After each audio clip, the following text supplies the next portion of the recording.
might be some other people coming on, but I'd like to get rolling. So Christina, you want to go ahead and I think we're already recording? Yep. All right, good stuff. So today is Build Your Business. And the bulk of today is all about your database. So let me give you guys a quick history on myself, who I am, and then I can get rolling. So I am the broker of record here at Keller Williams Prosperity with my business partner, the taller, slender, light color hair, better looking Bill Boswell, for those of you who don't know him.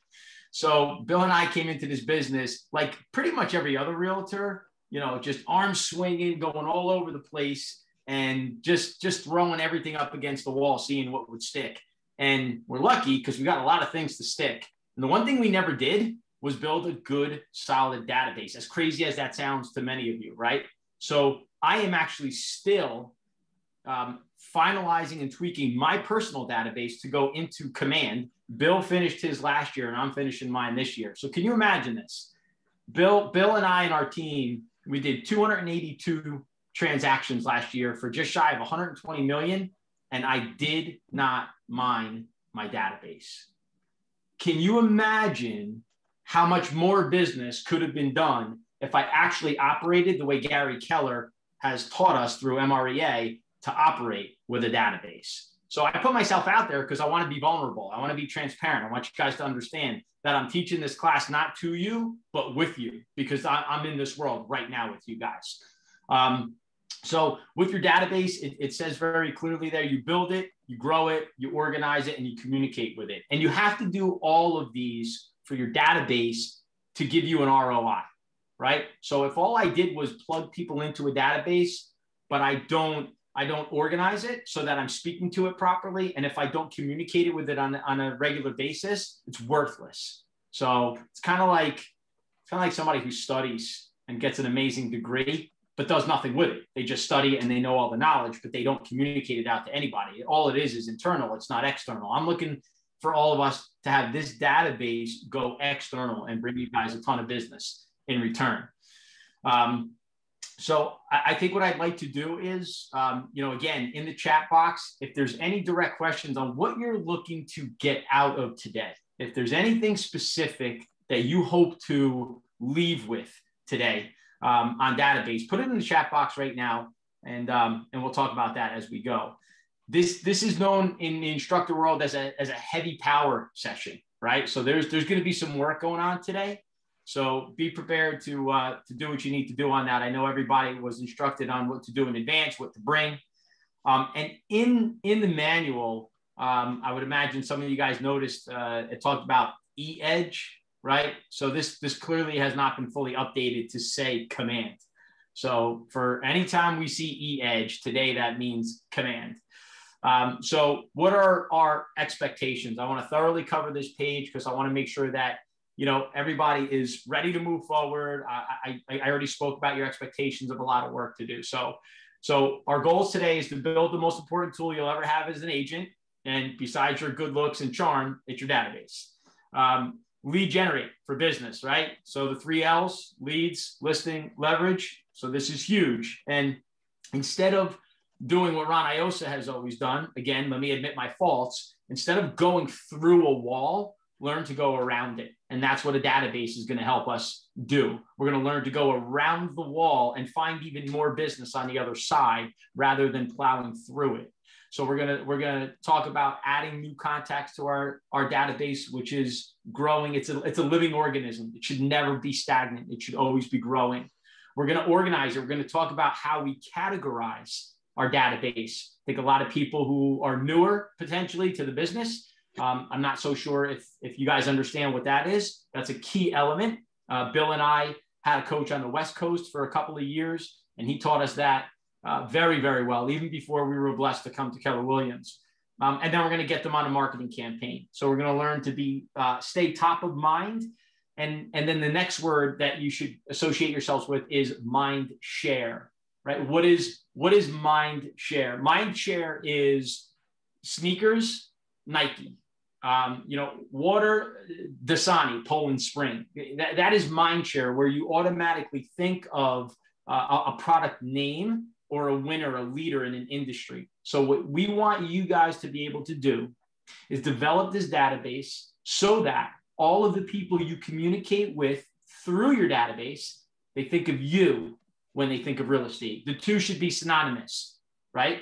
So there's something that to be said that in any profession, right? So we could use a dentist, for example. You guys may have heard this analogy. So if I asked everybody on this call, name a dentist, you should all be able to name at least one dentist. If not, check your teeth and you probably should go to the dentist, right? Because you really should know at least one dentist. And that person should come to mind right away. Many people, if I said, name a second one. So half the people on the list would drop off, me included. So I only know the one dentist. So who's the next dentist? By number 3, it's gone. So the correlation to real estate is many people, when you talk to them about real estate and you say, name a realtor, they're pretty much going to be able to name a realtor. And then you might say, well, who else is in that industry? And hopefully the person in town can then give you a second person who's a leader in the industry in that community. When it goes to number 3, again, it's gone. Are you going to be 1 or 2 on their list? That's mind share. So we're going to talk about how the database is going to go ahead and help you guys do that. So I know we're going to have some videos today that we're going to go over. And as we go through this, I want to make sure that if there's any questions, I don't want anybody to feel like they can't ask a question. So again, use that chat box as much as possible. So there's a mission everybody was supposed to complete prior to coming here. So my question right now is, I'd like everybody to jump in the chat box. And again, I'm all about honesty and transparency. Is that done? Did everybody fill out their mission prior to coming here? Let's check it out in the chat box right now. And don't be afraid to say no. I'd rather you be honest. And then we can do our best to help from there. Okay, we got so far everyone, yes, most of it, good. No, thank you for your honesty, Shirley. I like that. Okay. All right. So I got a mix there. So just keep this in mind as these continue to come in, please. Thank you. Deb, I like Debbie. She goes, I wasn't on Monday. She gets a free pass. You get a free pass anyway because you're in transit. For those of you who don't know Debbie Norman, I know Debbie a really long time. Debbie was actually with Keller Williams in Ridgewood, and she has just joined Prosperity here. So we welcome Debbie. Anybody feel free to ask Debbie. She's a wealth of knowledge, been in the industry a long time, and we're just so thankful to have her with us. So yeah, Deb, you got a free pass. Going forward, again, guys, you want to fill these out, not for me, not for the next instructor, for you. That's how you're going to get the most out of your class. That's just what it is for sure. We got a question, so I'm going to jump right on it. It says, how do you switch the mind shift if you were known for another profession? So Susan, if you could unmute yourself, what profession were you in? I'm actually a professional singer. So a lot of times when I'm introduced as Sue the Singer. And I've actually created another Facebook page. I have a stage name. I'm using my legal name for the real estate. So I'm not sure if I should be trying to combine them or completely create a new persona, I guess. It's an awesome question. Awesome. Are you currently still singing? Yes. And are you looking to transition to something full-time in real estate, or is this supposed to add on to singing? This will be adding on. I sing at a higher level right now. I'm in 2 different projects that are at higher levels. So I'm not going to walk away from that. But full-time is really where I'm going to be putting a lot of my attention. But at the same point, when things open up, that's kind of my bread and butter right now. Okay. So I think and you should never lose that. Right. Yeah. And I have a lot of contacts. It's just, how do I get them to either see me as one profession and another profession, or keep them completely separate? So I'm not really sure.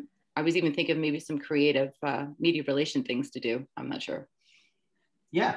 So first of all, I would use your talent, right? So your voice is certainly a skill set that many people just don't possess. So don't be afraid to leverage that. Understanding that 2 completely separate things. Most people will work in real estate that they know and trust. So the people inside of your world already, hopefully, trust you. You have a relationship with them. They know you. And just because they know you for singing doesn't mean that they won't know you and correlate you to real estate. So what you need to do is you need to somehow, with that part of your database, this goes to categorizing, which we're going to go to.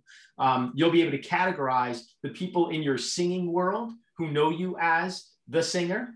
Okay. And in one category, and then on the new people that you add to your database, you're going to have a different category for them. When all is said and done, if you have a different, marketing is marketing. So if you have a different Facebook page media, that's certainly a whole nother element. And I'd love to talk to you offline about what to do with that. Absolutely. That's a whole nother element. But on database, yours is going to be category. Okay. So Susan, Christina's going to put in the chat box. Christina, could you just press in there for her? So Susan, you could email me and then we can schedule some time and I'll be happy to talk to you about branding. Okay, great. Thank you. I want to be there. Awesome. My pleasure. So that's right. Sue the singing agent. Like I would totally leverage that. I'd be in open houses singing the whole time. Okay, so we got that. We understand what we need to do. I want you guys to roll with the mission, the action reveal, which is so important. You know, they really want us to hold you guys accountable for that. Accountability is key in all industries, specifically in real estate, because it's very easy to sit back and play solitaire and want to sell a house. These are the tools, these are the exercises that we need to do to move ourselves into action. So if we have time, I'm actually going to go back to this and ask you guys to do some filling out on that because it's important. But I'm actually going to try to go through this. So here's Ronnie being transparent again. I talked to Christina a few hours ago. I said, hey, I'm all set and ready to go for 11 o'clock. She says, yeah, that's great. It starts at 12:30. So if I motor through some of this, it's because I had to shift my schedule like you can't imagine. So forgive me for that. Okay, so on the 10-4 that you guys have, is everybody aware of the 10-4 and are you guys using that? Are you filling that in? Are there any questions on the 10-4? And again, is anyone using it or not using it? Again, this is where we'll use the chat box to communicate nice and fluently with everybody. Just give a second for everyone to jump in on that.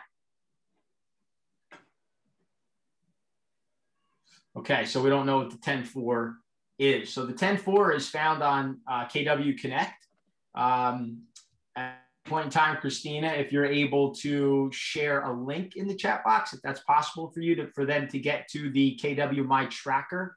So this is basically, guys, where you're tracking all of your activities, the amount of people that you're talking to. And in our case today, how many people did we add to our database? Did we communicate with it? Did we send out, our monthly campaigns, things of that nature. So really all it is, like anything else, it's an accountability tool. So I can talk, I'm blue in the face, but if I don't do it, then it's a waste, right? Then no one's holding me accountable. These trackers hold us accountable. For me, I have Bill Boswell. He holds me accountable. For you guys, if you don't have someone holding you accountable, again, Eric Melnikoff as the productivity coach, that he should be holding you guys accountable. I have no problem jumping into accountability roles as the broker record here as well, because let's be honest, we have 225 agents in this market center. That's great. That's great. But if 100 of them are not producing anything, it's a worthless number. So if somebody comes into this industry, and I'll ask this question, please answer this question in the chat box. If you're brand new to real estate, if you've done less than 2 deals in the past 12 months, put your name in the chat box because I am directly talking to you right now. If that's you and you're in this market center and those numbers don't change, I didn't do my job at all, because there's no sense in getting your real estate license and then hanging it in an office like this, which has an incredible support staff and we do everything we can to grow you. If I'm not growing you, it's a waste. If you didn't make any money, it's a waste. That's why we got our real estate license. We didn't get our real estate license to hang a plaque on the wall. If you did, okay, that's not me, right? I mean, we go through this whole course. We do what we do to make money. So my goal is to hold everybody accountable. So we got quite a bit on there, right? Oh my gosh, there's so many on there. Hey, where's Caitlin? Is that Caitlin Lee? I want you to unmute yourself and jump on. Yes. There you are, right there. Hi. Hey. How are you? Good. How are you? You live in my Good. town, right? I live on the same street as you, just a mile down the road. So crazy. Awesome. Yeah. I'm glad that you're here. Welcome. Thank you. No doubt about it. So yeah, so Caitlin, her and I were talking when she was getting into real estate here. So again, I want to bring you guys into real estate, give you the tools necessary so that this is producing for you. So whether I'm singing one day, right, but then the next day eventually turning into real estate, I want that transition to be fruitful and productive for everybody on this call. So that's where accountability comes in. So these trackers, these tools, that's what they're meant for. So while sometimes they could seem laborious, which I know that they can be, it's not meant to hurt you. It's only meant to help you. Okay. So I hope that makes a lot of sense for everybody. And guys, I love seeing all these names on here. I do, because to me, that's a challenge. So my challenge is seeing all of these names and getting all of you guys into production and helping you guys earn money. Okay. So there is on page 8. Do you guys all have the workbooks available online? I think so. I hope so. Page 8 says build your business, and it talks about the contacts added. So let's just spend a couple of minutes talking about this right here. So this is so much easier in person than on Zoom. So I hope I can get this across well. So every single day, you're supposed to be adding 10 contacts to your database. And for a lot of people, that seems like a crazy number. Like, oh my goodness, how can I possibly add 10 more people, 10 new people to my database? Well, it starts by flapping your gums. So you got to talk. You can't walk through the grocery store with your hat on and your head down, which my wife begs me to do because I do nothing but talk, right? So we can't go to the grocery store and pick up a gallon of milk and leave in 3 minutes. It's impossible because I want to talk to everybody. I want to talk to the guy stocking the milk because I either I'm selling him a house, either he's buying a house, or maybe he wants a career change and I want to get him into real estate. So that's a contact. So while it seems, like, oh my gosh, my husband, he never shuts up. I'm like, yeah, thank God I never shut up. So I want you guys to understand that same concept. So you need to speak to everybody wherever you go. So let's say you go to the post office, which almost sounds really weird in today's day and age of digital, right? So we're going to talk later about handwritten notes and the value of them. So every single day, I almost never miss a day. There's 3 handwritten notes that leave my desk. And it could be somebody I just did a deal with. So now I'm communicating with another agent, #downline. I love our profit share model. It could be a buyer that I'm currently working with. It could be an appointment that I just had. It could be my dentist. Yesterday, for the first time ever, I had an eye doctor appointment. Never had an eye doctor appointment in my life. So I posted with this guy immediately yesterday because I loved how he approached his business. What am I going to do next? I'm going to go to njactb.org. I'm going to find out where this guy lives because I did ask him while we were there, where do you live? He lives in Parsippany, right? So I didn't say, hey, what's your address? That would just be weird. So now I'm going to find it on the back end. I'm sending him a handwritten note. So these are the ways that you want to add to your databases through all of that. Social media is probably the easiest way possible. There's just so many people there that we could be adding to our database. If you're new in real estate, it's called your sphere of influence. So I'm sure if you guys are working with AIDA as a launch coach and then with the productivity coach, a sphere of influence is key. It's everybody in your family. It's everybody in your direct network. It's everybody in your friend network. It's people that you work with. Susan's a singer. She has a network there. That's amazing. She has a whole network that you can tap into. All of those people need to be added into this database. So when you're talking about 10 a day, yeah, it seems a little bit overboard, overkill.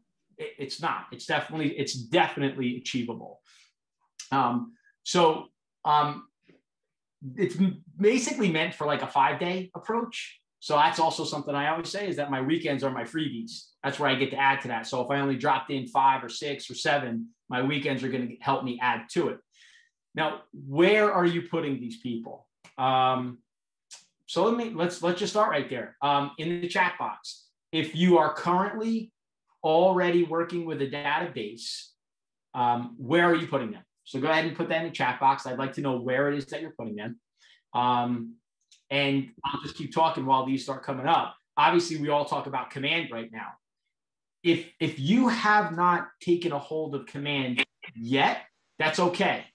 Don't think that it's something that you haven't grabbed a hold of, so you shouldn't be doing this. It's okay to do it a different way, but eventually all of us should be grabbing a hold of command through whomever. I'm going to tell you guys right now, I don't touch command.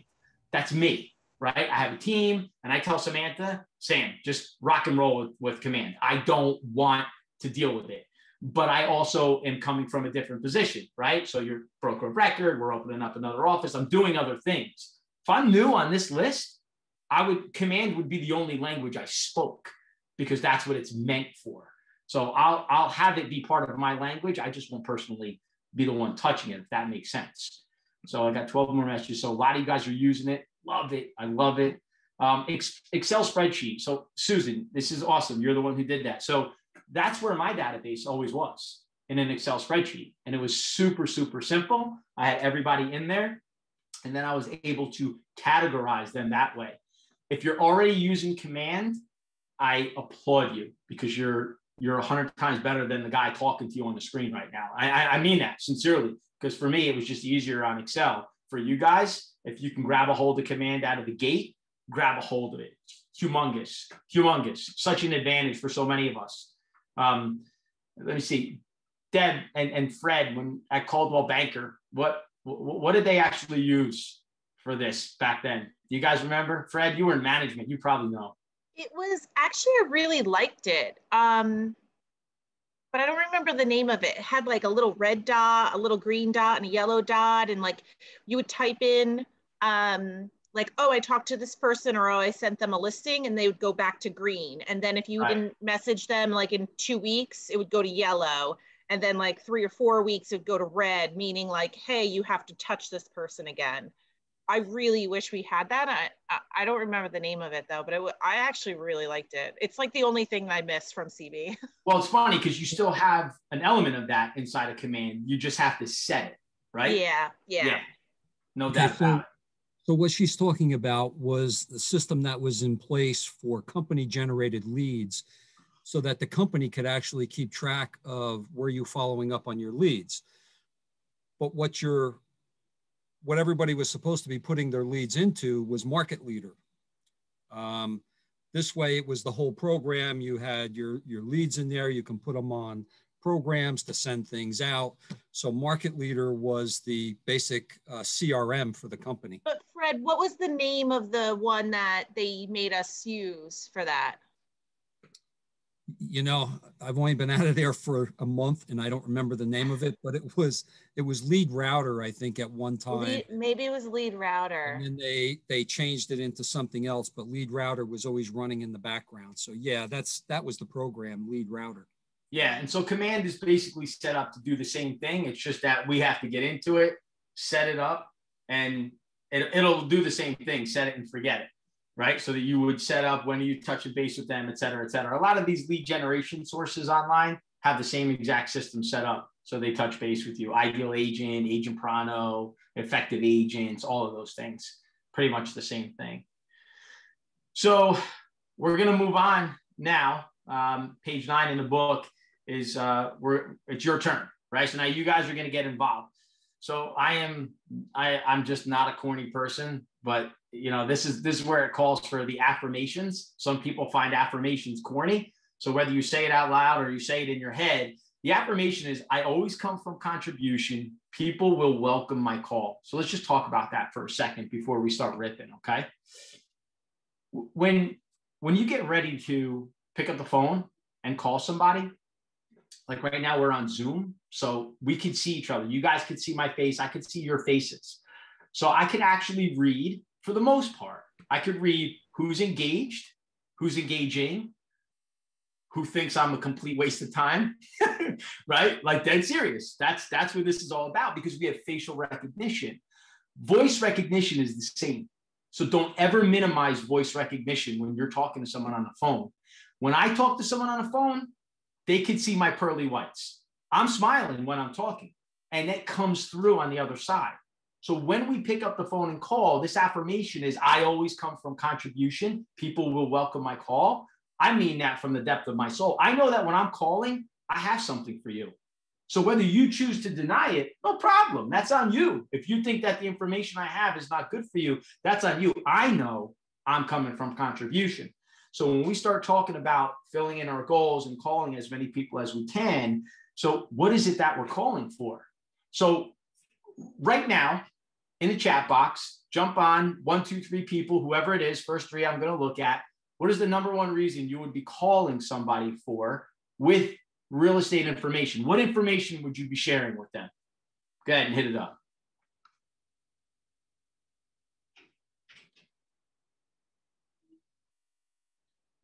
First 2 or 3, I'm going to jump on. Okay, Evan, the market, new listings, just listed, open houses in the area. All right, all good. So role play time. Evan, unmute yourself and let's me and you rock and roll. And I want you to keep your screen on so everybody can see you. I am going to shut my screen off. Okay. Actually, you know what? Let's vice versa. I'm going to keep my screen on. Evan, I want you to shut your screen off because you're going to be the realtor calling. We don't want to see you. We just want to hear you. So you're going to call me and talk about the market. So for this exercise, guys, we're calling people we know. This is like a sphere call. So Evan, let's just pretend that I'm Ronnie and you and me are buddies from high school. And that's it. So go ahead, man. Ring, ring. Hello. Hey, Ronnie. Hey, Evan, what's going on, man? How you doing? Good, man. Ronnie, how's it going, man? How's everything been going? How are you? I'm doing phenomenal, bro. Outrageous. Life is good. How about you? I'm doing well, man. Thanks for asking. Hey, Ron, real quick, this is a business call. You got a minute? Oh, yeah, man. Of course. Absolutely, dude. Awesome. Hey, Ronnie, I'm not sure if you're aware or not, but I'm actually a real estate agent. And were you aware of that? Dude, I had no idea at all, man. That's awesome. You must be killing it. Everywhere I look right now, I see people are selling their houses like so quickly, dude. How you doing in it? Yeah, no, thanks for. I'm doing very well. I mean, the market, as I'm not sure if you're aware, is really strong. And Ronnie, the reason for me reaching out is actually because I made a commitment this year to help 42 families buy or sell a home. So I'm just reaching out to, colleagues, old college buddies, friends, family, good people like yourself. I want to ask you, who do you know that may be looking to buy or sell a home that I can help? Wow. Wow, that's awesome, dude. I don't know. I wasn't expecting the call, so I don't really know off the top of my head. Evan, right now, I'm not really sure, to be honest. No, I appreciate it. Think about it, Ronnie. I mean, anyone at all in your network that maybe recently went through a major life event. I don't know, someone that recently had another child, a job promotion, transfer, anything like that. Any major life events you could think of? As a matter of fact, my cousin just had a baby 2 days ago. So that's a major life event, right? Yeah, no, I mean, the reason I'm just trying to come from contribution on it, because I know that if someone goes through a major life event, it's possible they may be looking to either, buy or sell a home. And why don't we do this, Ronnie? Again, I'd like to reach out to them just this way. I can see if, I don't know, maybe they might, who knows, maybe they'll be looking to upsize or, even potentially, get something in a better location, maybe a better school district, what have you. Ronnie, would I be able to just reach out to your friend and say that you referred me to them? Yeah, I have absolutely no reason to believe why not. So why don't I just shoot you a text or an email and I'll just give you all their information. Is that cool? Yeah, no, that works perfectly. Text is fine. And I mean, what about yourself? I'm good, bud. I just built the house and I just finished, so I'm actually good right now personally. But thanks for asking. And honestly, I didn't know you were a realtor, so I'm so glad to know that now, bud. Yeah, no, absolutely. Are you currently renting, homeowner? Homeowner. Nice. How long you been at your residence for? Too long. All right, I'm going to stop this because Evan's phenomenal on the phones. Phenomenal. Let me jump back on. Go ahead, put your camera on. So that I was smiling on my end, Evan, because I know that script, right? That's awesome. It's awesome. And it flows out of your mouth. So you weren't tripping on any of your words. You knew where you were coming from. And the fact of the matter is you made a commitment to help 42 families this year in their move. So I like the fact that you had a quantified number, which was cool. So when you're talking to whoever it is that you're talking to, there's like a real live number there. You told me you were coming from a point of contribution. This is not just because you're looking to sell something. It's because you want to come from contribution. So I loved it. Great questions. Awesome job, dude. Awesome. Thank you, buddy. Nice. Yeah, man. Absolutely. If anybody is not working in the coaching program, I've seen and heard Evan downstairs in those rooms. You guys should definitely be getting connected with Evan. He is super solid on those phones. Evan, how long are you in this business, buddy? 11 months. You sound like you're in it for 11 years, bro. I love it. Great job, man. Great job. So yes, that was again. So I jumped on that first one because Evan said the market. Other people on here said new listings. So if you know the person that you're giving a call to, it might look like this. Like, hey, Sally, it's Ronnie. How are you? Real quick, I don't know if you saw that for sale sign go up down the street from you. That house got listed for $650,000. That house sold for like $500 a year and a half ago. I just figured I'd give you a call and make you aware of what was going on in the neighborhood, just in case you ever thought about selling. Right now is probably the time that you're going to get more money than you ever will in the future. So I just wanted to throw that at you. Take a look. I'll shoot you the link to the property, blah, blah, blah, blah, blah, right? I could rip through this thing all day, all night. So that would be something on the listings. Open houses. Open houses are key. You could couple that with door knocking, right? So on open houses, it might be more of circle prospecting. So circle prospecting, if you guys are newer in the industry, is very simple. If I list a house at 123 Main Street, I'm going to try to get all the numbers of all the people around that house and give them a call and invite them to my open house. I want to give them maybe a VIP. If I'm doing an open house from 1 to 3, I might invite them from 12 to 1 and have a particular session with them. People like that too, right? Because now it's VIP. They're special. They get to see it, before anybody else did. And really what you're doing is you're farming for more business. That's really what it is when all is said and done. Just sold is kind of like the just listed, same concept there that we're going after. So guys, at this point in time, remember it's your turn. I get to keep quiet for a little bit here. We're going to take about 15 minutes at this session of the class, and we're going to call. So what I want you to do is don't overthink this. Okay, at this point in time, the goal is to open up your phone, and we're going to call for 15 minutes. It's 1:07, so that puts us at 1:23. So at 1:23, we'll stop. And so, everybody should mute themselves. Nobody should shut their screens because that gives you the opportunity to go run and hide and grab a stack and not actually make your calls. I want to see the phone attached to your head during this time. These calls are simple. These calls are very, very simple. Honestly, I would use the exact same scripting that Evan just used. It's probably the best one because it's going to be calling people that at this point in time. Okay. So very simple. You are asking for the referral at this time. So let's go ahead. Let's jump on. If anybody has any issues or questions or whatever, throw it in the chat box. I will be responding through the chat box now. So I'm going to go ahead and mute mine as well. And let's go get some business. 15 minutes, guys. Back at 1:23.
go ahead and wrap up those calls, guys.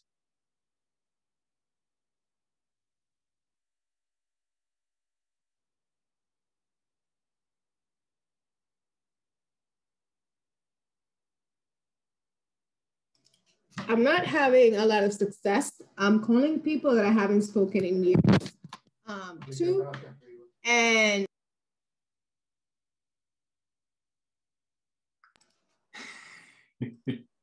hey, sorry, can you see me? I think I was talking. Hang on 1 second, Odalis, 1 second. Mm-hmm. I want to make sure that everybody else, I'm just going to talk a little softer. I want to make sure everybody's off. I think I see maybe one or two more still on. So you stay there because I definitely want to hear from you. We're going to jump into all the feedback. Yep. Okay, so if anybody is still on a call, go ahead and finish it. Just kind of lower the volume so you guys don't hear us and we don't trouble you guys. Odalis, let's jump in. What was your experience? What happened? No, I was just saying that I'm not having a lot of success. Unfortunately, a lot of people that I'm calling are either in meetings or in the middle of the workday, or they're not picking up the phone. And these are people that I haven't spoken to in like years. So it's kind of like I'm picking up and I'm like, do you know who this is? And I'm like, luckily I have a name that people remember. No doubt. It's not like, you know, they'll recognize me, but it's like they can't talk to me right now. So I'm like, okay, call me back or I'll call you back. So that's what I've been spending my time on. I'm going through my phone book. I have a lot of people that I haven't spoken to that maybe don't even remember who I am. But as soon as I say my name, because I changed my number, so they may not have my most recent number saved. But I haven't had the chance to actually go through a script because people are in the middle of a workday. Sure, you're gonna get that, and that's okay.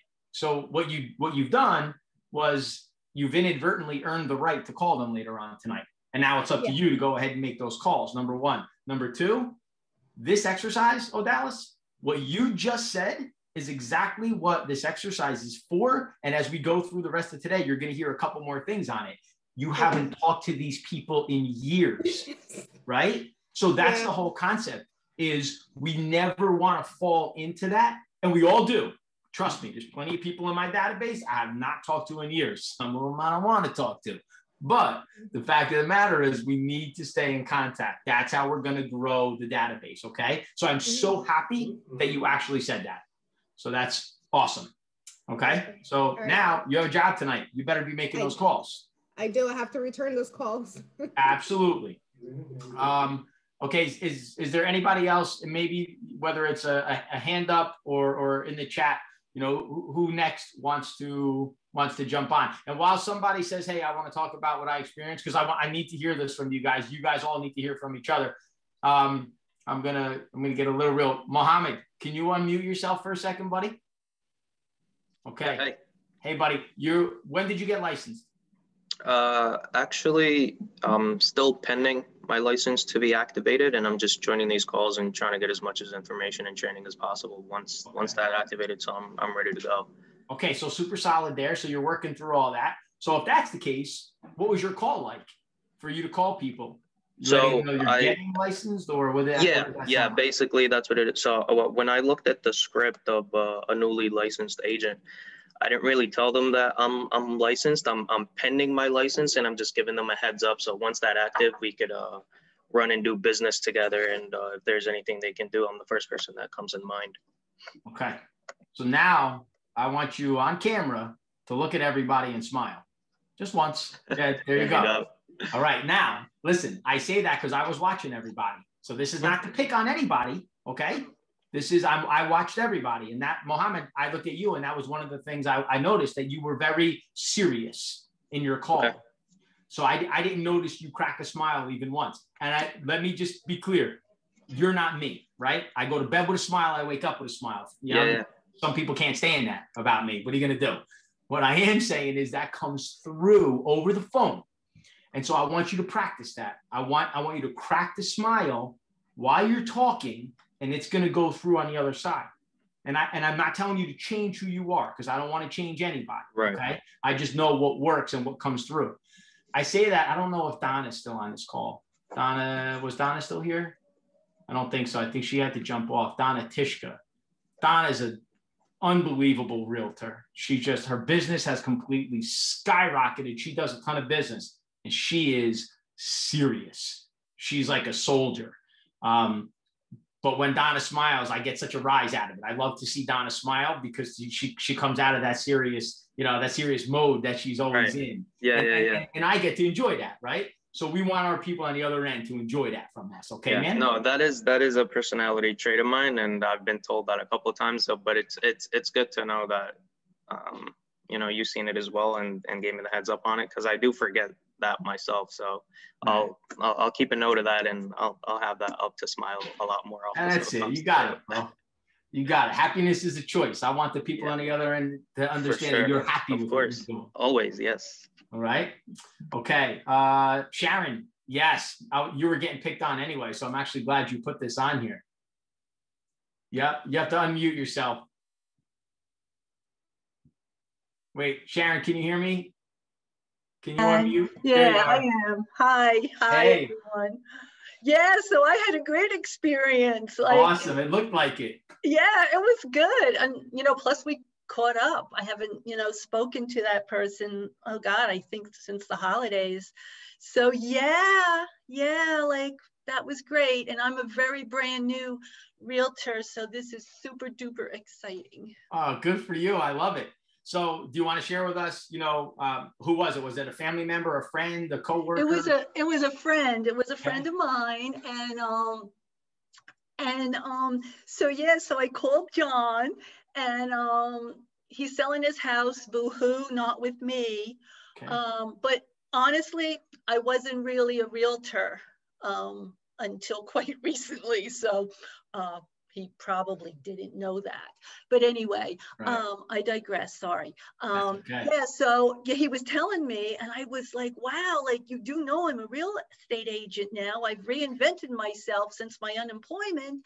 And can you give me the info on it? I would love to find you a buyer. And it is such a great market right now. And then he shared with me that, he wanted to list it more than what the listing agent had asked. And I explained to him, sometimes that kind of shoots you in the foot, really. And in this market, if you're motivated to sell it quickly, perhaps you should just take the advice of your listing agent, because quite possibly you will get that $10,000 more that you're looking for, or even more in this market, if you want to sell it. So I got the info. Awesome. I'm working on learning about Facebook ads. So this could happen if my offer, if I find a buyer and the offer is a good one, and if it's not. I learned on Monday about how to make not the highest offer better. Oh gosh, so if I can remember all of this stuff, this might happen.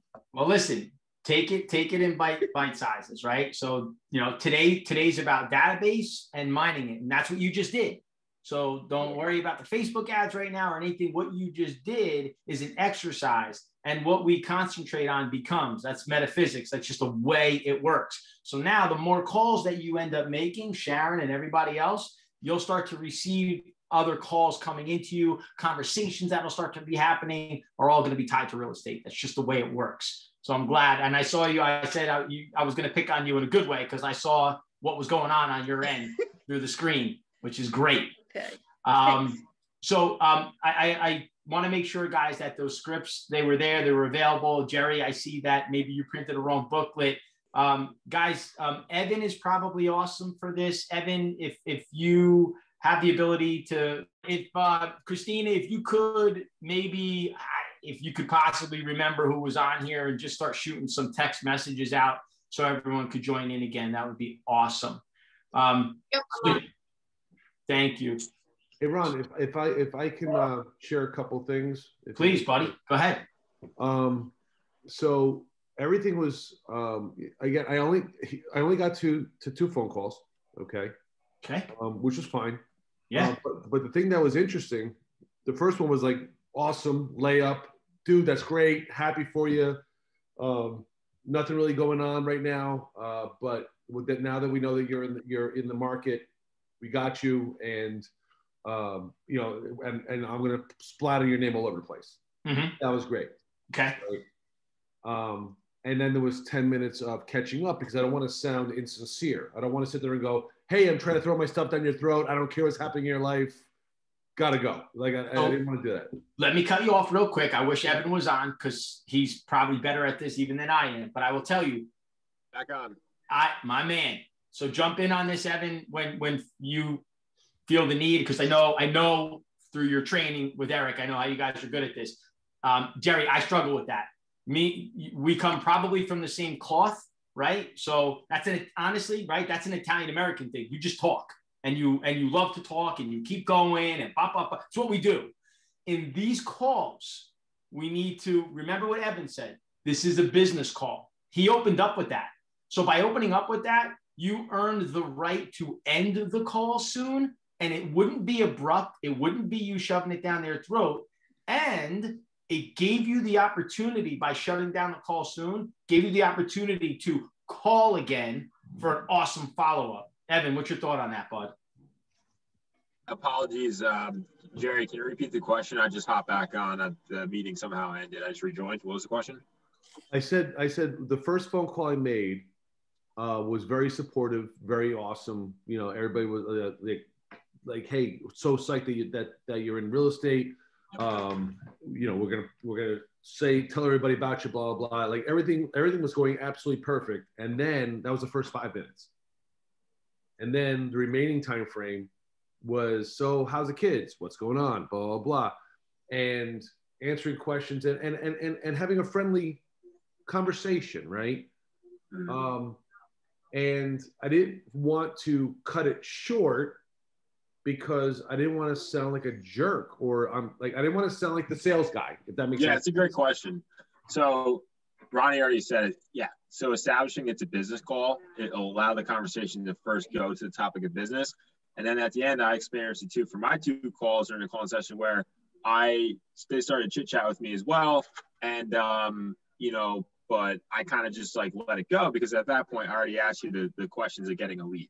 So if I want to make more calls, of course I could always be like, oh, you know what? I have to hop on this meeting. It was so great speaking with you, you know, whatever. But I would say for that sake, if you're getting leads, I would say establish, hey, this is a business call. You got a quick minute. And if there's chit chat in between, you can always redirect and be like, yeah, so again, I made a commitment this year to help X amount of families buy or sell a home. And I was just curious. Sounds like you're doing great.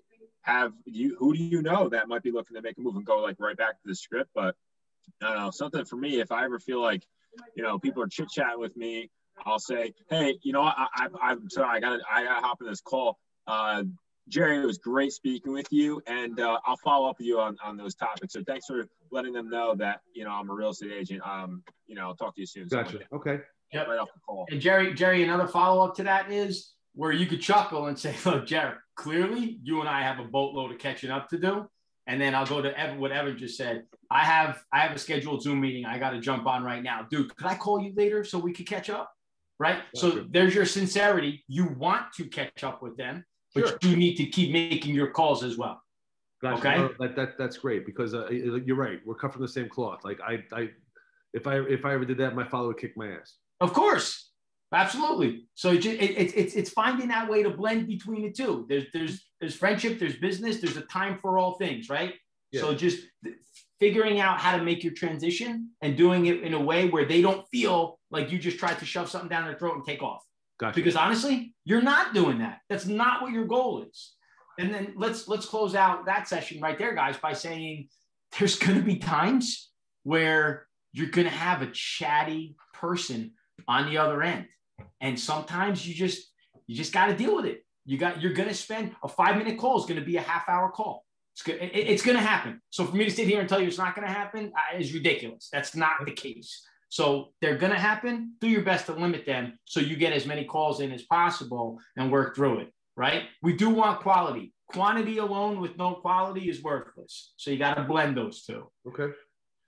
So as we move forward, guys, into the next part of this, I talked about this earlier. I said we would talk about it on page 13.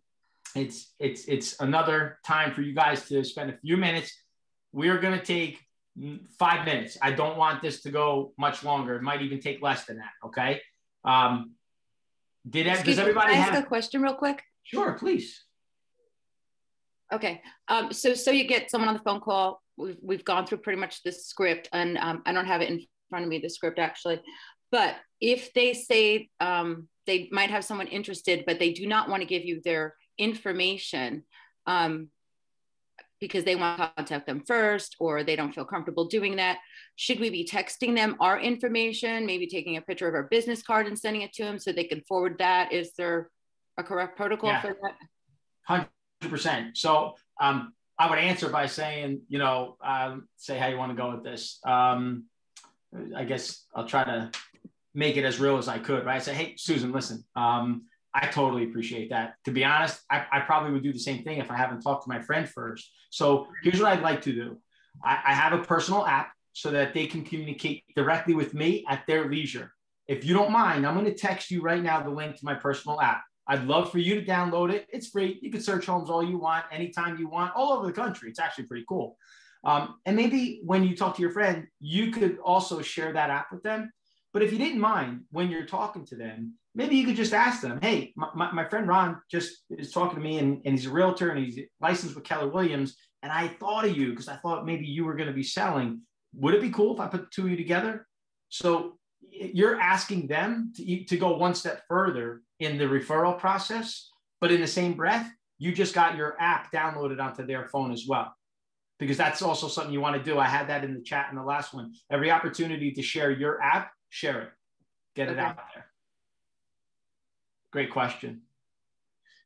So now note cards, right? So now we go the big tech company of Keller Williams kicking it old school with pen and paper. This stuff will never die. So I don't care how virtual we get. I don't care if the Jetsons start flying by on flying cars, right? Which I hope happens.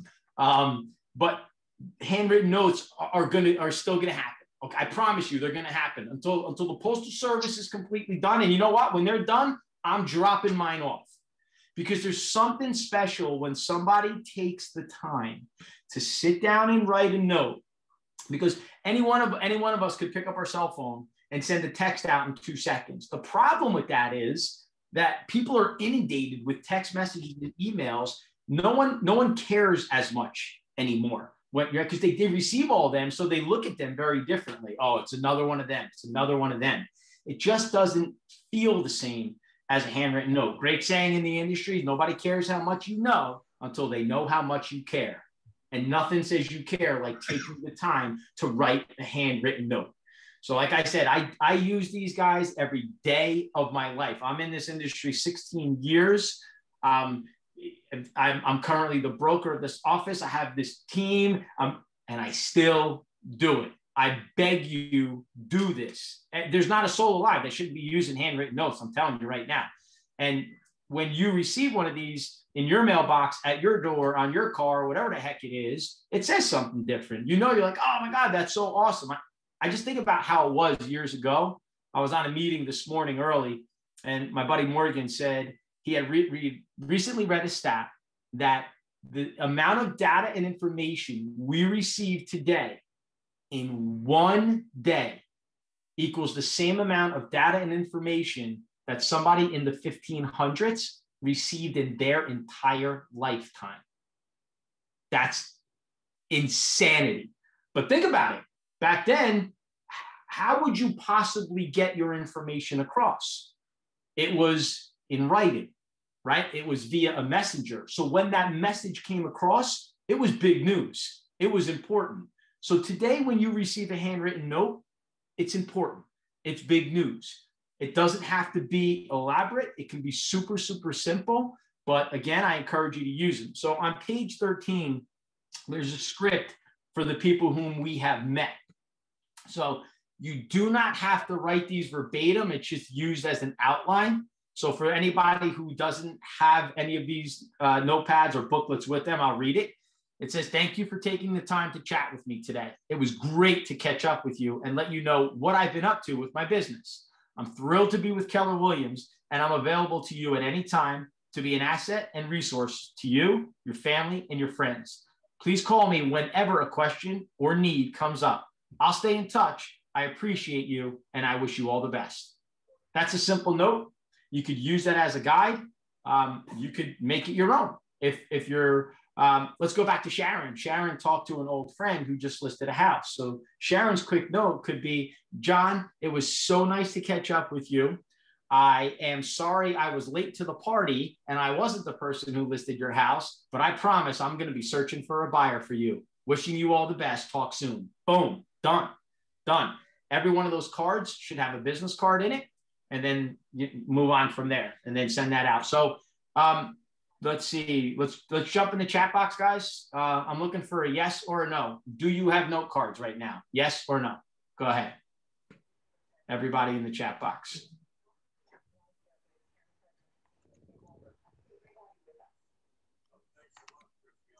Okay, so I got a split.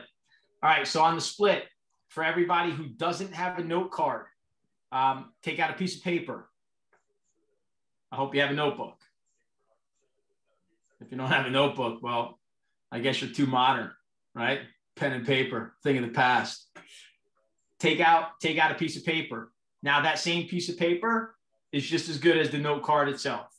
So on that piece of paper, you're going to write that note. That note should not be more than 4 or 5 lines. Simple, short, sweet, to the point.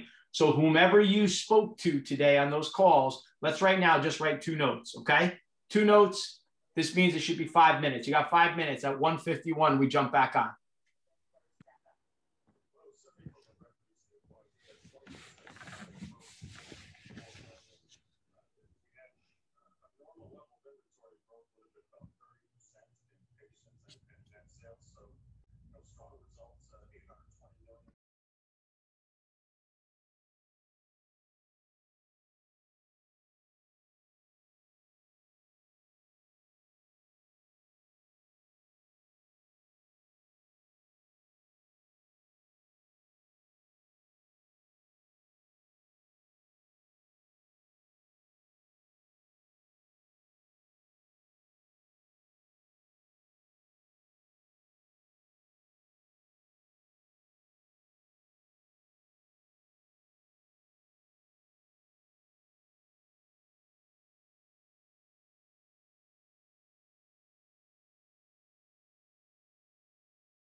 see how we're making out here. What if you write like a drunk fifth grader? Jerry, I think if anyone writes like a drunk fifth grader, we have bigger problems, because any fifth grader who gets drunk, that's where I want to start. So we'll keep the penmanship second there. Exaggeration effect. So let me tell you. So Bill Boswell, my business partner, writes like a drunk fifth grader. I actually get embarrassed when he writes something like on a board. I'm like, oh, dude, this is terrible. So ironically, if I'm sending out a note, right hand to God, I have done this before, and my penmanship is decent, but I still do this for humor. If I'm trying to get a piece of business, if I see a for sale by owner and I'm sending them a card or whatever, in my note I say, P.S. my marketing is 10 times better than my penmanship. Boom. So feel free to use that one, bud. Just little humor in there. Caitlin, Eric told us about cards he uses this morning that have pictures related to the houses, and he gets them from Note Card Cafe. Nice.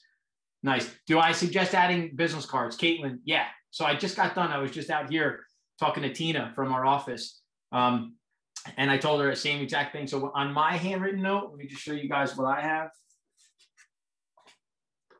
So these right here, the lighting is terrible. So very simple card, they're blank. So you fold them, whatever, you don't have a lot to write. I don't want it to be a lot. When I sign my card, my note, I sign my name, which looks very presidential, right? Because you can't read it. It's like a doctor's. So I do that, and then I handwrite my name, and I handwrite my phone number on the note card. And then inside of it, I put my business card. So I do that because if my business card gets lost, tossed, whatever, becomes a toothpick, it's gone, no problem. The note card still has my phone number, okay? So yes, put the business card. And if you guys want to adopt the phone number idea, by all means, feel free. All right, so we're going to get those note cards out right away. That's about it. Any problems with them? If anything, drop that in the chat box. What I'd like you guys to do is commit. I had a commit challenge about a year and a half ago.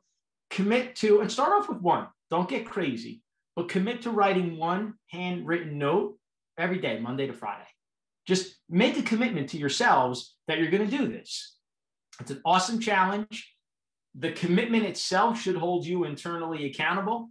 And what you might find is that one becomes two and two becomes three, et cetera, et cetera. I'm not telling you to write novels. I'm not telling you to write 10 note cards a day. Start out with one every day and do it. All right. So now we move on to page 15. If you guys have it, get your head in the game. So if you guys use email and it says who doesn't, you undoubtedly are inundated with notices from companies whose websites you visited or ordered from, right? Like think about like Amazon, things like that. They use Groupon here as an example. I know that certainly died off.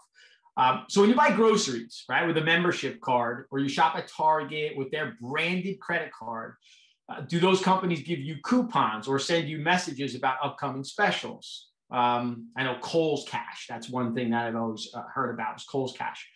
So these companies do this. So here's a great example, Bed Bath & Beyond, right? Like grocery stores, they use coupons, and store cash, like Kohl's Cash. So they give these to customers to entice them to come back, buy more, shop more often. Then they also send us mailers, not just to us, but maybe nearby people who live. That's circle prospecting. I talked about it before. And then in addition to a website and a mobile app, they offer special coupons and company information. So think about that, guys. These are these massive companies that are doing that. And there's a reason, right? Why? Because it's top of mind. It's mind share. And it makes us come back. That's what we want to do with our database. So when we sell a house, I think I might get to this later on in this series. I'm not 100% sure, but it's a statistic about how many people say that they would actually use the same realtor again. And the number is massive. It's like 90% of people interviewed, when asked, would you use the same realtor? They said, yes, they would. The amount that do is less than 33%.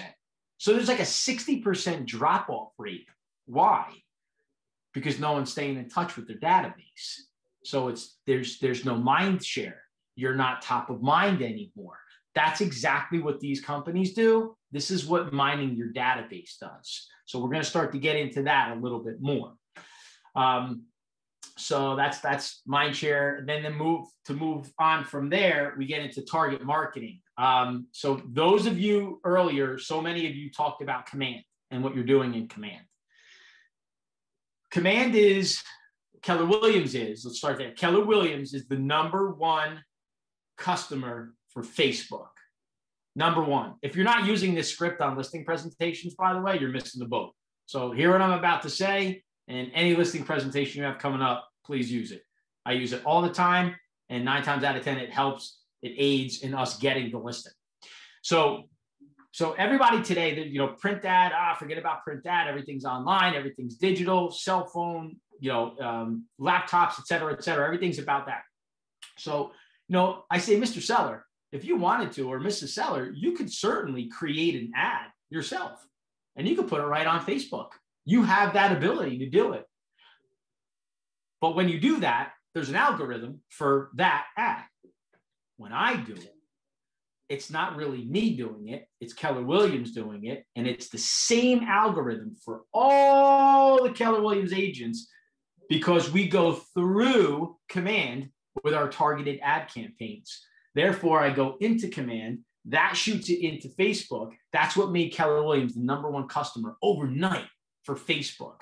Now, why is that important to you? It's important to you because when I create that ad in Command through Facebook, I come up to the top. So all the people that I'm trying to target, they're going to call me.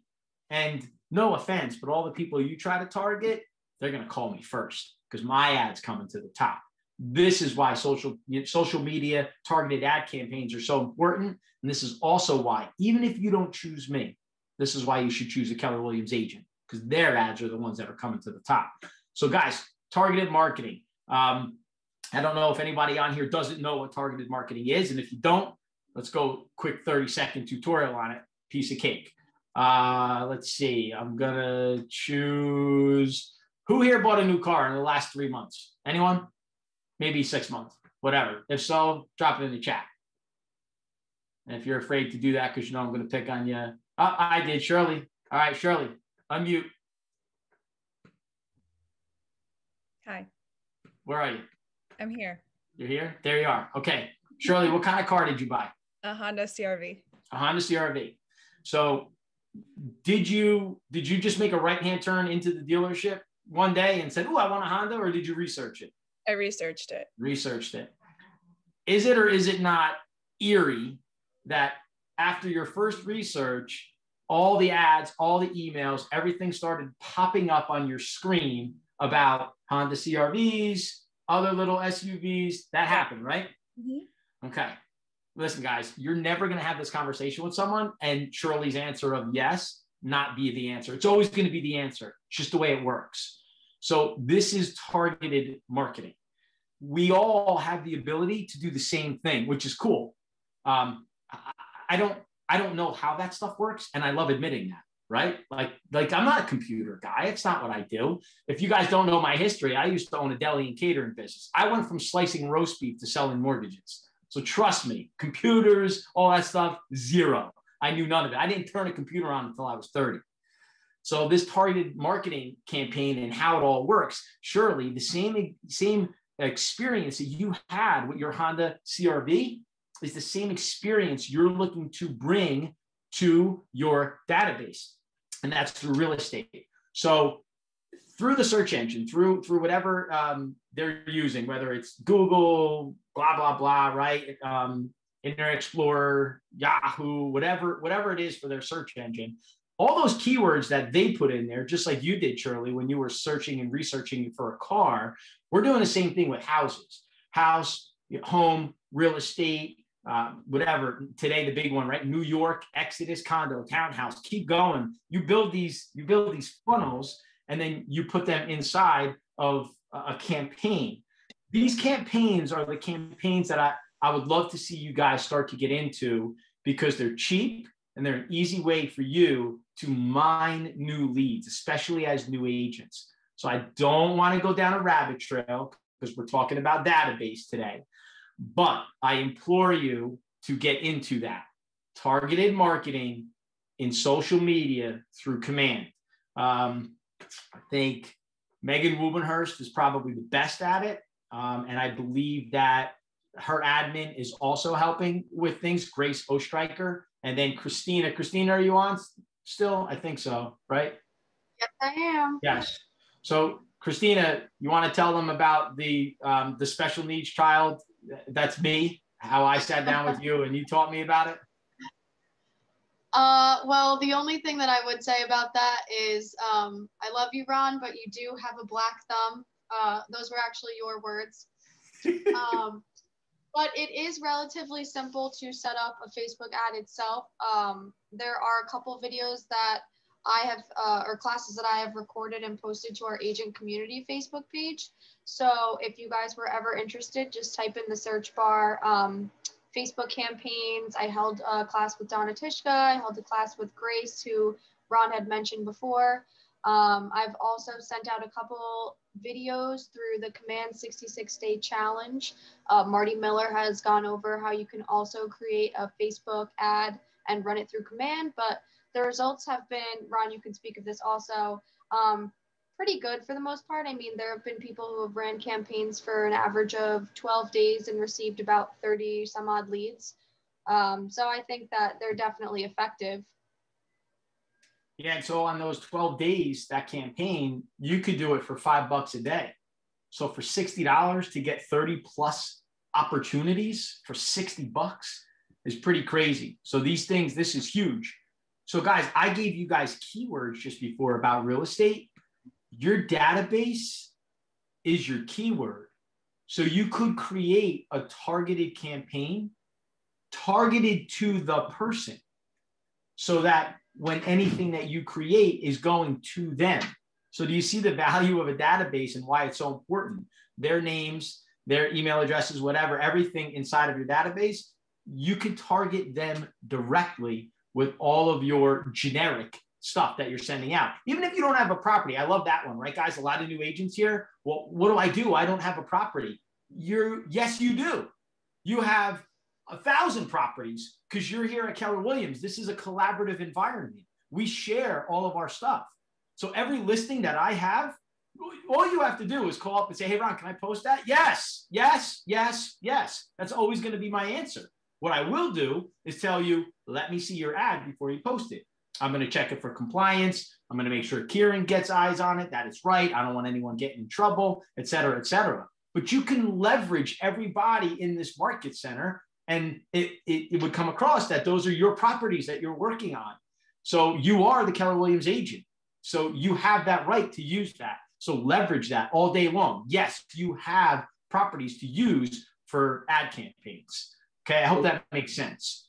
So within Command with the Facebook targeting, you're going to be targeting your leads, your contacts, as well as general Facebook, like people that are within the criteria of the Facebook target keywords. So it's not just, you're not just targeting your people, you're targeting your people plus the 15 words or geographic area or whatever it is within the Facebook realm.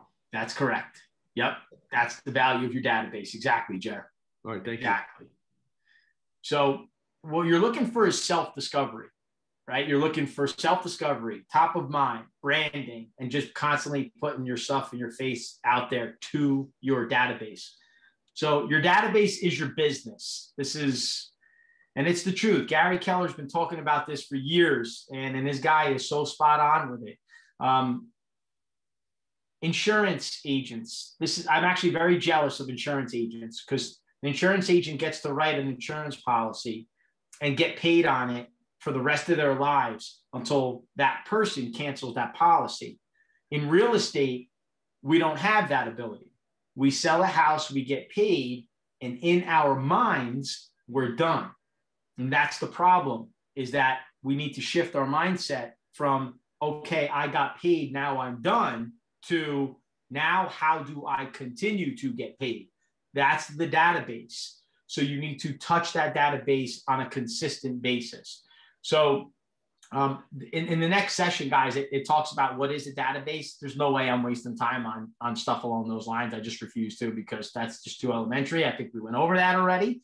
What we do want to understand is what to do with our database, and how a well-worked database is going to return business to us. Great statistic from Gary Keller is about how much your database actually is worth to you. And the more contacts you add in it, like we talked about before, 10 contacts a day, you get up to 300 contacts, you get up to 500 contacts, you get up to 1,000 contacts. And what that value returns, the value is hundreds of thousands of dollars in earned income, hundreds of thousands of dollars. It's not thousands, it's hundreds of thousands of dollars in earned income from your database. The only way you get that return is through nurturing the database. That's where command comes back in, right? So Evan's shaking that head. He knows it. When you nurture them, it's because I'm constantly putting stuff out there. We have neighborhood nurture. I get to put you on a monthly plan where you're going to get a newsletter from us. Here's a great example. I was on a listing appointment. What's today? Wednesday. I was on a listing appointment Monday. It snowed, and me and Bill were in Ramsey. And we got outside, and Bill shakes his head. He goes, "Dude, do you want to know why we're here?" He said, "We sold this house to them. Like, I don't actually, me and Bill might have been in separate companies at the time." He's like, "I don't even know when I sold this house to them." He said, "But I finished the database and my newsletter went out, and they got his newsletter in December or January. And from that newsletter, they called and they're like, 'Oh, Bill, so glad you sent this. I'm getting transferred.' They're moving to Arizona," something along those lines. So if that newsletter didn't go out, if that nurture didn't happen, if that touch didn't happen, we lose that opportunity. That house is probably somewhere around, I don't know, 450, 500,000. So wow, total gross, $25,000 opportunity, all because of an automated system that sent out another touch. Who did he send the touch out to? Someone in his database. Here comes the broken record, but I need to be the broken record. So we like totally understand what I'm talking about. So what I want is, I want a habitual act out of all of us on this call. We need to habitually, every single day, intentionally add to the database. So how do you add to the database? You generate leads. You generate leads by flapping your gums, by having conversation. You generate leads by dropping those handwritten notes in the mail. Here's another one. I'll just take a quick aside for you guys for a second. If a house gets listed, for instance, here's a live example, okay? 2 Copley Court in Pompton Plains just got listed today by an agent in our office. And I know that Copley Court has maybe 15 to 20 homes on it. What could potentially happen if I sat down with a handwritten note and said, "Dear Mrs. Smith, not sure if you saw, but your neighbor's house just went on the market. Statistics show that when one house goes on the market, a neighbor is soon to sell as well. Could that be you? I'd love to connect." Done. Send 15 to 20 of those out. Was that your listing? No. Did you leverage the listing? Yes, 100%. We can't send it to the listing, but we can send it to everybody else in the neighborhood. We're mining for the lead. Hopefully one of those people is going to pick up the phone and call us. If you don't have business, then lace up your boots and go knock on their door as well. Hand them the listing. Hey, your neighbor at 2 Copley Court just listed. It's a raised ranch for $599,000. I know that actually sounds kind of crazy, but that's how nuts the market is. I just wanted to share it with you. If you ever thought about selling, give me a call. Right now is actually the best time, because you'll get to leverage all of the buyers that are coming to see that house. Blah, blah, blah, right? We can go on and on with scripts all day long with that. But again, you're trying to connect with that person and then get them into your database, receive their information and put that into your database. So any questions with that? I'm going to go to the chat box real quick. Susan Bartz, can you link a campaign on Facebook and Instagram? Yes, I will tell you right now, Susan, Instagram has not had the same response or return on the ad campaigns that Facebook has. So yes, you can do it, but the response has not been the same. The return has not been the same. Oh my God. I should have read the next one because it was already answered by Christina. Thanks, Christina. Okay, so let's continue to move on here. I already actually talked about this. So my statistics were close, but they were even worse. So 88% of clients would use their agent again. Only 12% do. I think I told you guys 30. It's 12%. That's grotesque. That is insane. So another little quick aside. Because we know this, because we know that most agents do not remain in contact with their client, let's talk about an awesome backdoor, okay? So let's say I sell Fred a house, okay? So I sell Fred that beautiful chateau he's sitting in right now. And I sell it to him, but I fall off the face of the earth. And I'm not staying in contact with Fred. I didn't put him in my database. I'm not sending him monthly touches. He's not getting handwritten notes from me. I start to fall off of his radar. During a listing time, we know that it's not legal for us to contact that person, right? You're not allowed to, but the deal closed. So how great would it be for anyone on this call to go back and look at every single house that closed 12 months ago? And how cool would it be in your town to send a handwritten note to that person that says, hey, just wanted to wish you congratulations on your 1-year anniversary. I hope you love living in Pompton Plains as much as I do. Call me anytime. Done. No one's doing that. 12% of the people are working with the same agent because no one's staying in touch with them. It's free. Go get it. It's automatic. So that was just a quick little aside. I know you should do that. Go, Fred. I know what Fred's going to say right now. You know who I used to work with. Yes, sir. In a different office. And this other agent obviously was a top producer. And what she did was every time she had a listing and it sold, whether it was with one of her team members or whether it was an outside company, she did what she called adopt. She adopted that person into her database. That's what Ron's talking about. It doesn't have to be your client. It could be somebody else's client. Adopt them. Just bring them into the fold because the other agent isn't going to follow up. They don't do it. I know. Thank you, Fred. No. Fred, I love the fact that you raised your hand because you knew who I was talking about, right? I learned that from her. Yeah, absolutely. Thank God she's on our side of the fence now. Yeah, that's right. Amen. She just came over to KW. So she's an unbelievable agent. So I learned that from her sitting in the pool in Florida one day. We were just going back and forth talking about what works and what doesn't work. It's awesome. It is awesome. So, a lot of times, even when Bill and I were with a different company, and Fred will tell you this, we would speak at events and they'd be on stage or whatever. And a lot of times people would come down and be like, I can't believe you just said everything you just said. Like you just shared all your information. I don't care. I know that 95% of the people I just shared my information with, they're not going to do squat with it. Nothing. So I'm telling you, to Fred's point, that other agent is probably not staying in touch. Will you? Will you adopt them? Let's use that language. It's absolutely fantastic. So don't be in that 12% category, right? Where only 12% of the people use the same agent. Do not be that person. Jump in. Be on the opposite side of that. So this is a pretty cool statistic, guys. If I could, I don't always like reading from a screen. I like, off the cuff, but I'm going to read this for you guys right now. It's pretty cool.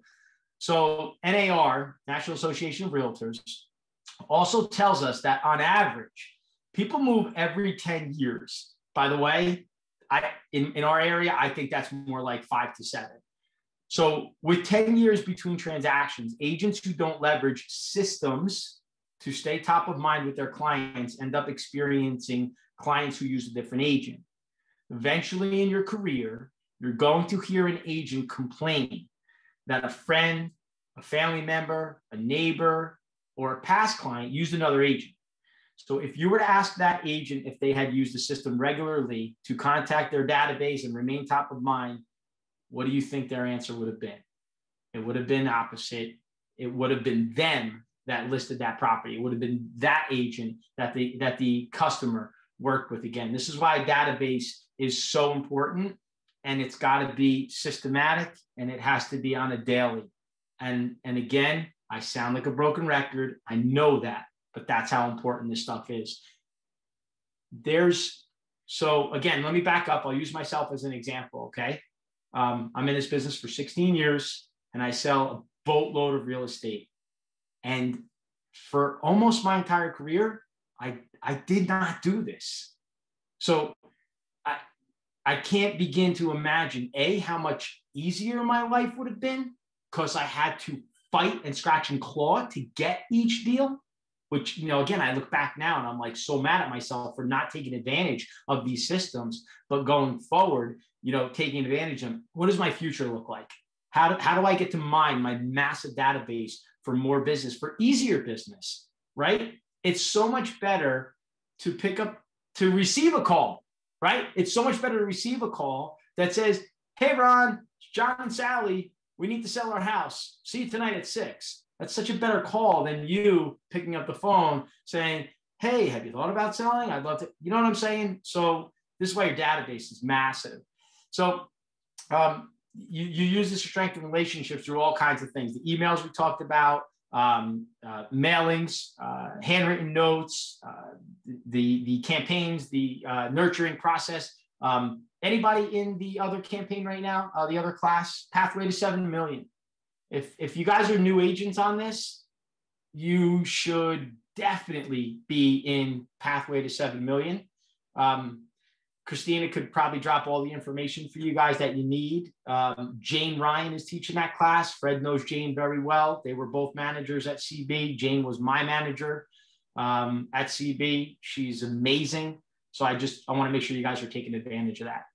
Hey, Ron, can I jump in for a minute? Please. Yeah, buddy. You know, one of the things that I learned, we're talking about databases, and some agents feel, well, I'm going to be doing an open house for, it's a $500,000 house, but I'm only working with buyers right now that are at 350. Well, an agent that I worked with our friend there, every open house she did, everyone in her database got an email saying that she was doing that open house, regardless of the price range she was working in. Everybody knew she was a busy agent and she was doing her job and she was out there working. And she did a ton of business because she would have these people coming to her open house constantly. And she fed off of her database with that. So just use that database for everything. Yeah. That's an awesome bit of advice on the open house idea. You know, and Fred, even if it wasn't your listing, you get to leverage all the people here. If you're doing an open house for someone else, you would be able to do the same thing. Yeah. That's cool. Thanks, buddy. I love that. I love it. So the goal of daily lead generation is to meet new people, ask for the business in your existing database, and ask for referrals, which we worked on before. So how will you know when a buyer or seller is ready to make a decision to buy or sell? It's a quick answer. You won't. So how do we improve on that? Is the goal is to stay in dialogue with them regularly enough so that one or two of the following occurs. And let me read these off to you. So you're the first to contact them shortly after they make the decision, or you're top of mind so that if they take action before your next scheduled touch, you're the one they think of and call. So what I hope you just heard there is a constant exercise in all of that. So if you're the first one to contact them, that means you would have had to have been in their world and aware that they were making this move, right? So how would we do that? I go back to social media. Everybody has everything on social media.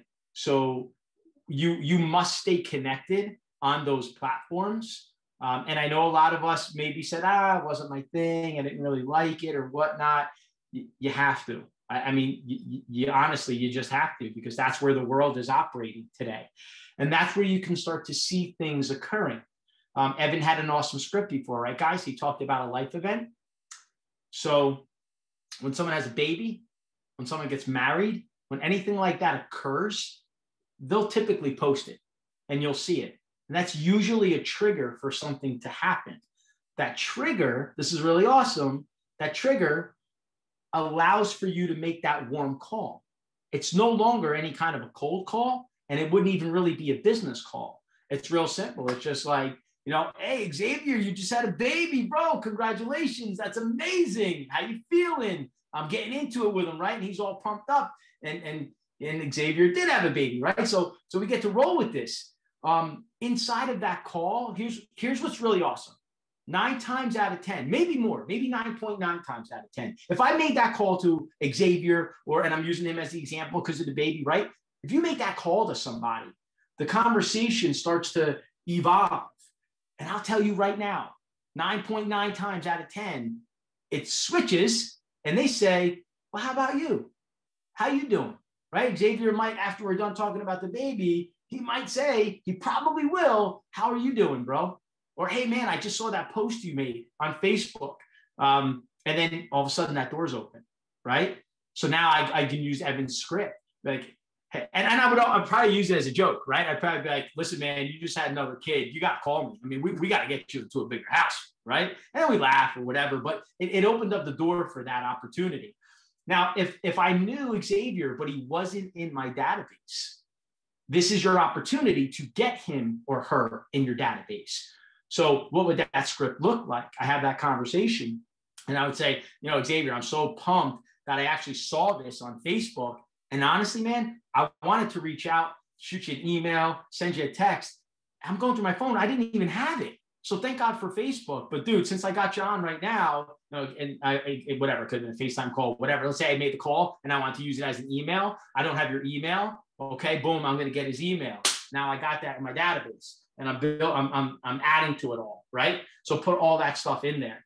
At that point in time, I might say, hey, listen, while I'm putting this in there, you know, where are you at? Are you still in Clifton or whatever it is, right? And then I add all that information, so forth and so on. So add to the database, build the database, and then work from it. Christina, I believe at this point in time, we have a video.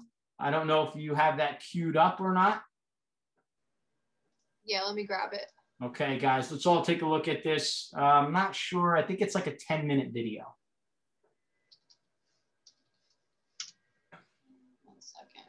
So the whole idea of this right here is running a business with a database versus running a business without a database.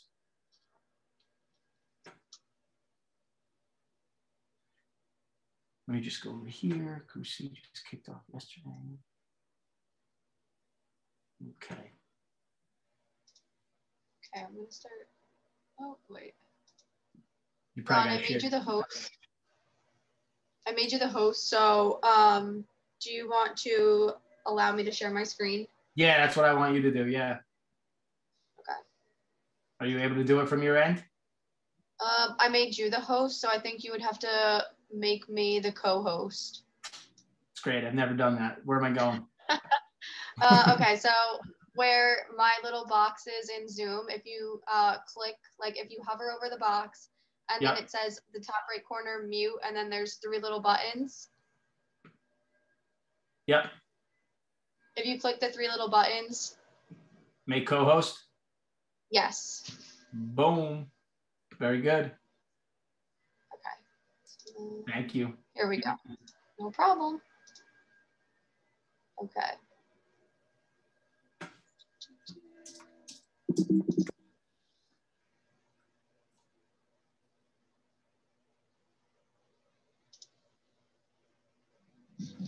And then, can everyone hear this? Here we have Nancy. She is using her database to lead generate. Because her contacts are organized, she is able to make effective calls that yield results. Hello, Mr. Smith. This is Nancy from Keller Williams Realty. How are you today? You can see that because she took time to build, organize, and nurture her database, her business is growing and becoming profitable. Okay, so you're not moving. Is there anyone else who is? Well, I wanted to talk to you about the inquiry you put in online for a new home. Yes. Well, can we meet at 2 o'clock on Tuesday? I'll put you down in my books. Thank you so much.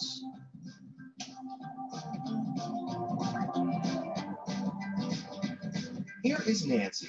She doesn't think she needs a database. She has a system. Watch as she tries to lead generate.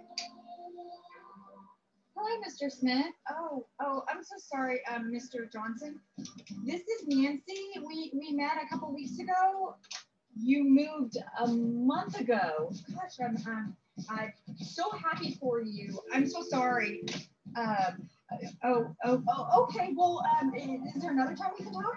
As you can see, an organized database is your most valuable business asset. A powerful database produces productive and predictable leads. The results speak for themselves.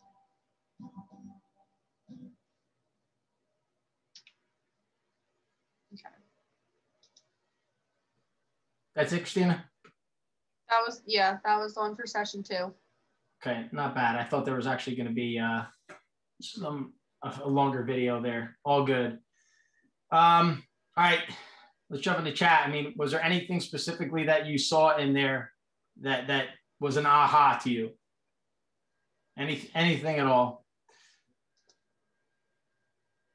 The biggest thing to me is, as a user of a database, is once you do have a conversation with somebody, is dispositioning that person. Not so you don't have to memorize all the details, because that racks your brain too. So once you have that conversation with somebody, put all that information in the database and then put your next follow-up appointment in the database as well, so that you don't have to remind yourself. The database is doing it for you, so that it tells you, here, it's time to call, Maria, or it's time to call, whoever it is.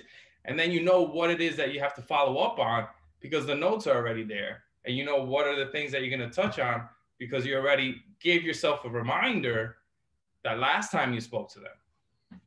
Right on, man. Right on. So there's work involved, right? I mean, there's work involved. So Pedro and Maria just wrote, technology is a great way to stay connected and organized. Yeah, guys, totally. But you got to do it. You got to take advantage. Like, we live in that world right now where set it and forget it, right? It's a great term. Feels so good to say it. But the set it part is us. We actually have to input that information and do it. So the key in all of that, great job, Xavier, was getting that information in all up front when you did it. Now you got a little bit of homework to do. You can either do it when you put their name in, or you can say, once a week, I'm going to categorize, I'm going to organize my database.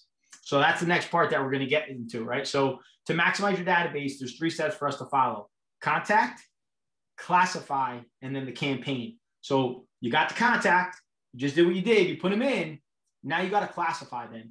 So in the KW world, it's met and haven't met, or not met. So if you were to look at my database, there's the column, and the column is past client, met, not met. Those are the 3 general classifications in my database, so that I know I've worked with them in the past. If I haven't, they're not in that classification. Have I met them before? Could be a sphere, could be an open house, whatever. And could it be a referral? I've never met them yet. So met, not met. For me, I add past client. Those are my 3. And then I have 2 more that I put. So I separate my business from luxury to residential. We call it residential. That's what me and Bill do. So why is that important, by the way? Because if I met you, if I sold you a property, if I sold a property for you and it was $2 million, I do not want to be inundating your inbox with my updated $150,000 condo. And I'm not saying I don't want to touch them, because that same person might be an investor. So know who's in your database. So they might only receive a campaign related to luxury. And then the people who are $50,000 earners who are looking for a $150,000 condo, I'm not going to spend a ton of effort making sure I'm sending them a $2 million property. Make sense? So it's important to operate that way. So your biggest guys, met, haven't met. So when you go through your database, this is something that I want you guys to start working on from tonight and, you know, ongoing, creating your database, met and haven't met. Very important as you work through it. Next, we're going to talk about, you know, how, you know, where your business is coming from and what you're doing with that database. So we'll start with a geographic farm. This kind of goes back into the print, the cards, mailings, things of that nature. So technology is awesome, right, guys? You just mentioned it up there, Pedro and Maria. Technology is awesome, but there's on a geographic farm, sometimes we're going to be mailing these people. Now, what you have the ability to do inside of your command system is you can also create a geographic farm digitally and make sure that you're sending those people. So that would be another category. So you might say my geo farm. So let's use that as an example. So let's say I live in Pompton Plains and there's a condo development there, the Glens, right? It's condos, some townhouses. So I might put certain people inside of that geo farm so that anytime I'm mining my database for anything in the Glens, they're going to get it. Okay. So that's going to be how you can categorize things. This is, you know, what you're going after. So maybe in that geo farm, I haven't met everybody. So if I can create some kind of a campaign in there and I haven't met somebody, but I know that that's where they are, right? So they got into my database through somebody, through a neighbor, a friend, a family member, a sports team, a church group. I don't care what it is. Like we meet people all over the place. That's where it could be. All kinds of clubs. This is why you got to be out there. So even if you didn't necessarily meet the person, but they were a referral and they were a have not met, you're going to put them in there. Why is this important? Why am I talking about this? Because if I haven't met them, what do I want to do? I want to meet them. I want to meet them. And so I'm going to target them. I'm going to work through this database that I have, people that I haven't even met yet, and they're in my database, and I want to meet them. How am I going to meet them? Through all of the systems that Command offers. So, but I'm working my database. Okay, very, very important. Technology, again, so Pedro Maria, thank you for that statement.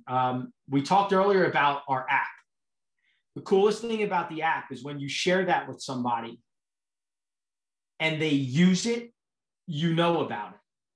So it goes back to Shirley buying her Honda CR-V, and then all of a sudden, all those ads coming up, we have the same ability. So if I shared my app with Caitlin and Caitlin went on it and used it, and I saw that she looked at 2 Copley Court that just got listed, might seem really weird, but if I jumped on a call with her or I shot her a text message 2 minutes later, hey, Caitlin, I don't know if you saw 2 Copley Court just got listed. What do you think? Did you want to take a look? Oh my goodness, I was just looking at that, right? And you're in the background like, I know, right? But they don't know that. But that's how you're going to leverage that technology in your KW app. So I hope you guys are doing that. That's key. You know, one of the pieces of a database that a lot of people, newcomers most especially, so if you guys are new to the business, this is big for you, is you have a database and you'll use it for some things, but you won't ask for business. And that's something that if that's you need to figure out how to break those chains, because not everybody is going to wake up. And I'm going to use Mike. How long have you and Jen been licensed? We've been doing this about 6 months. 6 months. So that's fairly new, right? So I'm sure there's people, Mike and I actually go to the same church. I'm sure there's people that inside of that church community probably know that Mike and Jen got their license, and they might be thinking about listing or buying a property. But just because they know Mike and Jen have their license doesn't automatically mean that they're gonna call Mike and Jen. This goes back to asking for the business. So this database of asking for the business is weird when I just knock on the door and be like, hi, did you guys want to buy a house? Right? It's just weird, man. Right? There's cold calls, there's all that stuff, but we're talking database. So my database gives me this ability to ask for business through technology. Okay. So if I didn't have my database, I couldn't ask for business. If I didn't have my database, I couldn't leverage technology.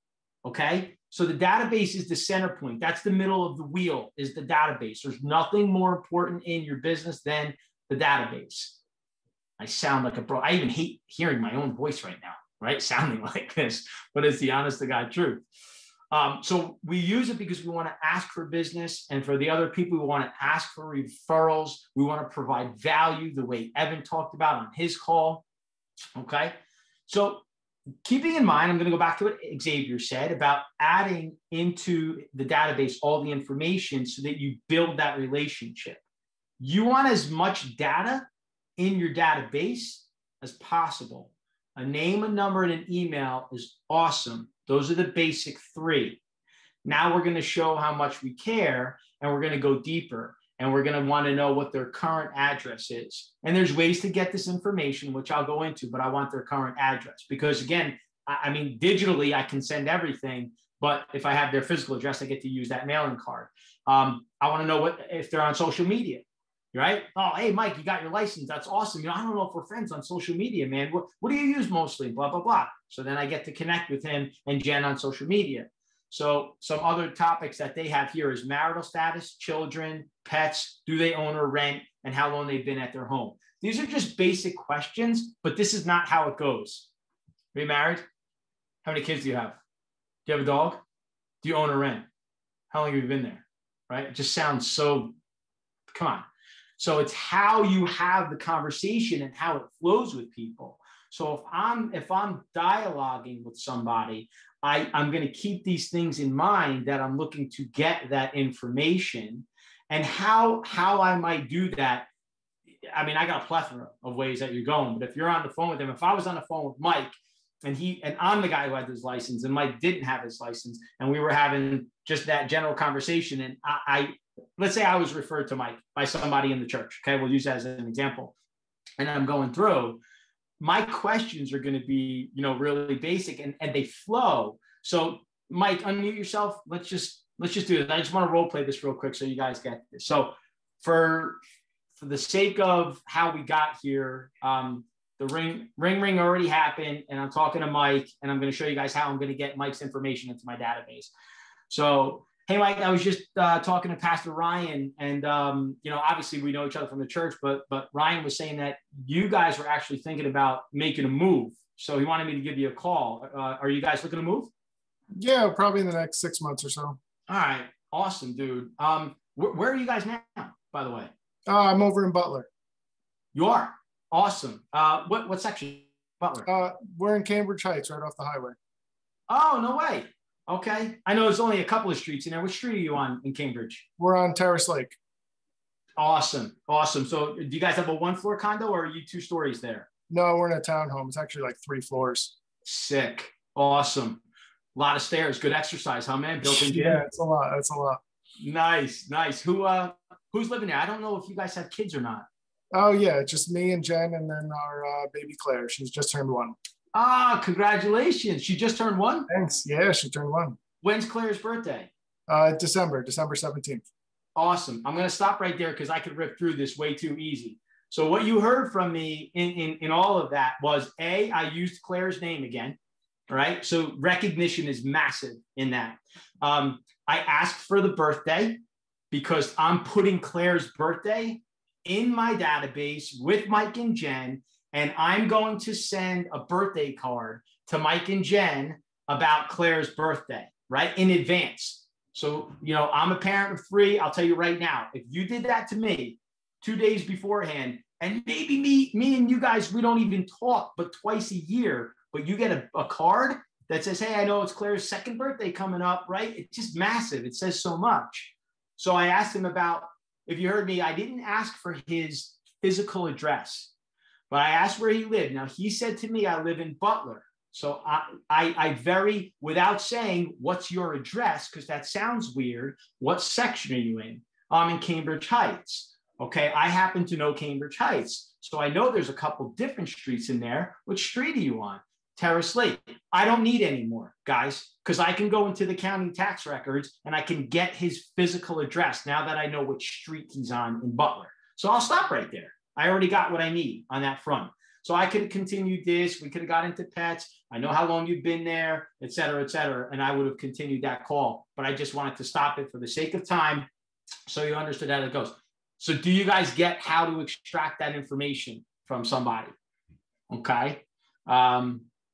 Pedro, Maria, repetition. I took a class when I was, I'm going to say I was probably like 29 or 30.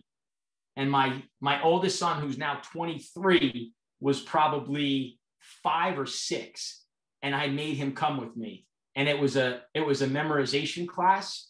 And they taught you how to memorize people's names through repetition. And it was massive. So by saying Claire's name, right, in another conversation, if I were to let that conversation go, I would have said the name Claire a total of 8 times. And it wouldn't have sounded weird because your injection of the name is very strategic and when you do it. So by me saying it 8 times, to Pedro's point, the repetition, now I'll remember Claire's name. It'll be in there. On the opposite side of that, remember, no one cares how much you know until they know how much you care. To Mike, I care. And so now earning his business just got a lot easier. A lot easier. Awesome. Okay, so that's how we're filling in this database. So it's asking us to actually fill it in. So what I'd like for you guys to do, does everyone have their database information in front of them? Let's do a yes, no on the chat. So if you have your database in front of you, yes. If not, no. Go ahead and answer those questions, please.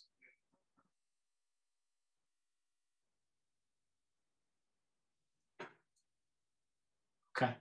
All right. So it's the same mix. So for those of you who have your database in front of you, I want to work on the categories. So what we want to do right now is we want to categorize, and remember how I do them. So it's met or haven't met or not met, whichever way you guys want. Past client, if you're an experienced agent on this. I use res and lux, residential and luxury. If you want to add those columns, add them. If not, that's totally fine. If you don't have your databases in front of you, take out a piece of paper or open up an Excel spreadsheet if you're on your computer. Either one, whichever is easier for you guys. If you open up that spreadsheet and you create the database, on the one side of the database for the idea of categorizing is what we want first that we just spoke about. Met, not met, past client, residential, luxury. It's up to you. Met and have not met are the 2 most important.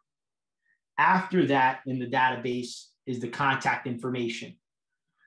When you fill that stuff in, just a word to the wise, if you're using Excel, first name, last name, address, city, state, zip in different columns. Why?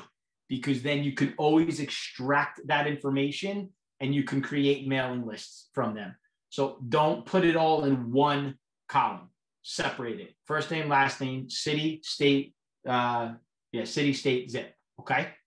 After that, you're going into phone number, email, and if you have birthdays and stuff, you can get into that. But for this sake, please, let's not do that. Let's just categorize met, not met. Let's just take a couple of minutes. It's 2:44. We're actually going to end soon. So just a couple of minutes on this. Honestly, 3-4 minutes, you could rip through those columns. So go ahead.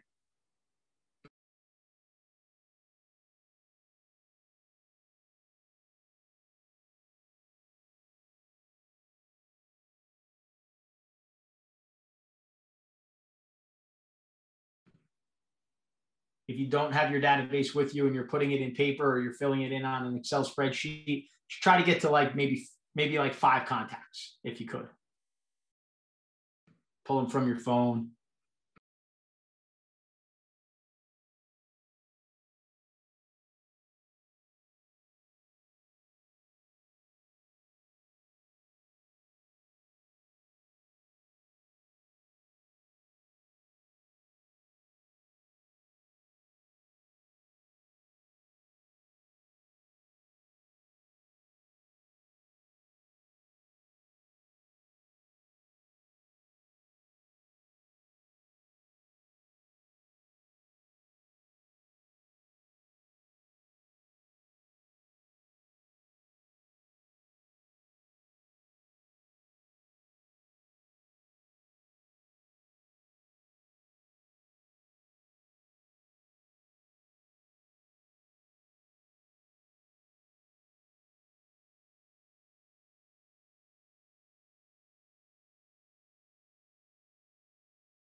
So when we categorize our business, the next thing we would do is actually classify them.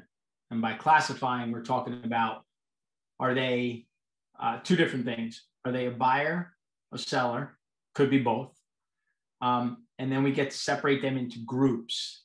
And the reason that's important is because when you're looking to mine a certain demographic inside of your database, for instance, I just used Mike as an example. If there was something church related, I would pull all the people in my database that were in the church category.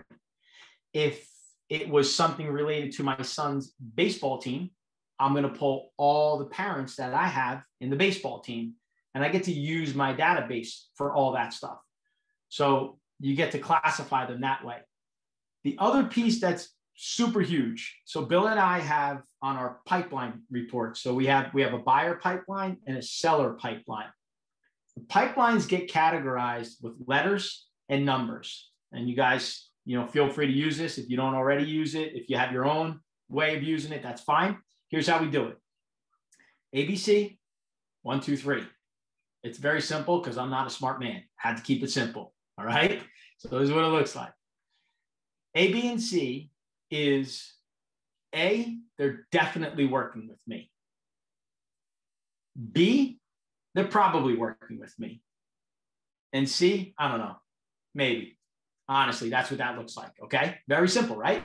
A, they're definitely working with me. B, they're probably working with me. And C, I have no idea. We'll see. That's in my pipeline. That's also going to be in my database. 1, 2, 3. 1, they're going to be looking to make a move in 0 to 30 days. 2, they're going to be looking to make a move within 30 to 90 days. And 3, it's basically 6 months out. Okay? ABC, whether or not they're going to work with me. 1, 2, 3, when they're going to be looking to make their move. So you're doing this for one very important reason, because you should know who is super hot in your database and who you should be touching all the time. So yes, we touch our entire database. That's going to be through the passiveness of a database. But remember, by selling real estate is leads, listing, leverage. So you have the lead. Now, what are you going to do with that lead? So if that person's in your database and they're in A1, I better be on the phone with them a couple times a week, a couple times a month, whatever the case might be. So when I get to go down my database, I can just click one button and say, here, give me all the A1s. So maybe all my A1s, I categorize them in green, right? So I know that those are the people, that's green, that's money. These people are looking to make a move and I need to be talking with them. I need to be in relationship, communication with them all the time. Okay, I hope that makes perfect sense. Again, I keep it really, really simple. So classify the people in your database that way. When you have that hot lead, you need to just make sure that you're in communication with them and saying, when are we looking to make this move? It's not a pressure thing, guys. They're already in A1 because they told you they're in A1. So you're not bothering them, you're not pressuring them, you're just staying top of mind with them. So you don't lose out to the next person. Remember the 12% rule. So you don't want to fall prey into that. And then the last piece of it is the campaign. So what this is not today, this is not a command class. So you need to make sure that if you're not grabbing a hold of command, that you're taking a class, you're spending time with Christina, you're spending time with Grace, you're spending time with Megan, whatever the case might be, because I need you to make sure that you are getting the people in your database into some type of a campaign, a drip campaign, something, okay? So while the database is number one and most important, if you're not touching them passively, it was a waste of time, and today was a waste of oxygen for me, okay? So please make sure that you're understanding that you got to get into that. While this is not a command class, let me give you a very simple task, okay? After you guys have created what you created today, you worked on your database, you're going to continue to work on your database. You guys committed to adding 200 people from day one. That was one of the commit challenges, that you were going to add 200 people. You guys now know our goal is to add 10 people to our database every day. If that's too big for you and that feels overwhelming, no problem. Cut it in half. I want to know that you're doing something. Don't freeze up and do nothing. Here's the simple part. If you have people inside your database and you know of a geo farm, you heard me say earlier. So Caitlin, you're in Pompton Plains. You heard me mention the Glens. So if I have somebody in my database and I know that they're in the Glens, I'm going to set up an automatic campaign in the MLS so that every single time a condo or townhouse comes up for sale in the Glens, it's going to go out. So for Caitlin, I would say, hey, Caitlin, did you see this? Just got listed. Hey, Caitlin, did you see this? It went under contract. It's relative to where she is. So that's a campaign. It's a very simple, old school, still proves to work campaign that you guys can be using. Does anyone have a question on that?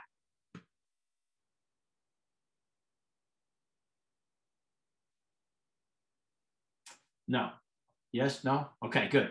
All right, last piece, and then we're actually going to finish a little bit early today. So in touches, okay, there's 8x8, and then there's a 33 touch campaign. Everything I talked to you guys before about the pathway to 7 million with Jane, I'll say it again. If you're not in that class, you're nuts, because Jane is amazing. And all of the tools, Mike's shaking his head, all the tools that she gives you, they work, but you got to do them. So she can, you can lead a horse to water, but you can't make him drink. We want you to drink. We want you to use the tools that they're giving you. This is inside of that. So the 8x8, this is 8 touches in 8 weeks. I want you guys to apply this to your database. How? That's up to you. Those 8 touches could be, and it explains it, personal visits, phone calls, drop or send something in the mail, an item of value, which could be what, guys? Just listed, under contract, just sold, a market update, could be something that you found on Inman Connect, whatever the case might be. Hey, guys, we got a great thing to send out, actually, right? What happened yesterday, if everybody remembers? Gary Keller made a massive announcement. Josh Team is no longer our president. Now, I know a lot of you are new on here. So for a lot of you, that doesn't mean all that much. But if I were to drop on the news channel today and tell you, hey, guys, I got news. Joe Biden decided to go in another direction. We have a new president. That's big news. The president of the United States, right? You would all know about it. In real estate, it is big news when the president of Keller Williams has moved on. It's massive, massive news. Now, I know you guys can hear my excitement. Mark King is the new president. Let me tell you something about Mark King. I met Mark King about 2, maybe 2.5 years ago. I met him for the first time ever in Tenafly. Mark was a speaker at a pretty small event. I would say there was only about maybe 200 people there. Within 15 minutes, I just shook my head and I said, this is the best communicator I have ever witnessed in my entire life. And guys, I go to motivational events, I go to speaking events all over the place all the time. So when I tell you that Mark King is one of the best communicators I've ever witnessed in my life, I hope that has an impact on you. He is amazing. He is incredible at communication. And he's done it all. He's still a realtor. He has a team. He owns market centers. This guy is one of us. And now he's our president. While Josh Team was a whiz with technology, that was his world, real estate wasn't him. It wasn't who he was. Mark King, it is. So that's massive news that we get to spread. So one of the items of value, I would put that together and I would send it out there. So maybe it doesn't go to the people in your database that are buyers and sellers, but maybe it goes to the people in your database that are realtors at different companies, because this is massive for KW. Guys, remember, we're not only mining for business of sales, you should also be mining for business of people to come into our world at Keller Williams, right? Like profit share is real as you build it, just like a database. So one person in your downline, okay, you're going to get a check for $26.15. Sometimes you're going to get a check for $150, right? Like it's not, you're not going to get rich off of it. But as you add to it, just like your database, as you build your downline, $156 turns into $1,500. $1,500 turns into $15,000. And I'm speaking from experience. I've witnessed it in a short period of time because I work it. I work getting people into all over the place, by the way. It don't have to be here. Just get them in your ecosystem. Okay, how are you going to do that? Mark King, use that announcement to get some other people into your world. So I was a little bit of a tangent outside of what we're talking about, but it was a way that you can connect with people. And the last piece on the 8x8 is the handwritten notes that we do. The 33 touch is a series of 33 touches throughout the year. So that's 33 touches, could be a text campaign. I don't know if you guys, anyone uses Reach. That's a great app, Reach. It's a green R. I highly recommend it for mass texting, but yet with a personal approach, Reach. So it could be a text campaign, an email campaign, handwritten notes, phone calls, obviously, and visits. Inside of the cards that you send, they tell you to send 4 holiday cards out per year, 4 personal observant cards. That's their anniversary, that's their birthday, that's something with children. It could be Mother's Day, Father's Day, holiday, whatever. So at least 4 of those. 8 thank you or thinking of you cards. Those 8 cards are a piece of cake, right? So let me give you a quick one me and Bill use all the time. Hey, Caitlin, I was coming down the boulevard the other day and, I passed by your house and I said, geez, I haven't talked to her in so long. I just want to drop you a quick call. I hope you're doing awesome. If you got time, give me a shout back. Done. Super easy, super simple. Bill and I use that all the time.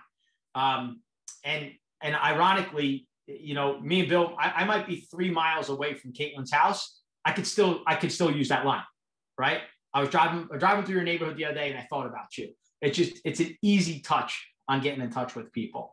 So that's the 8x8 and that's the 33 touch campaign. Some of the other things, guys, to talk about to build your database. I'm going to rip through a list right now.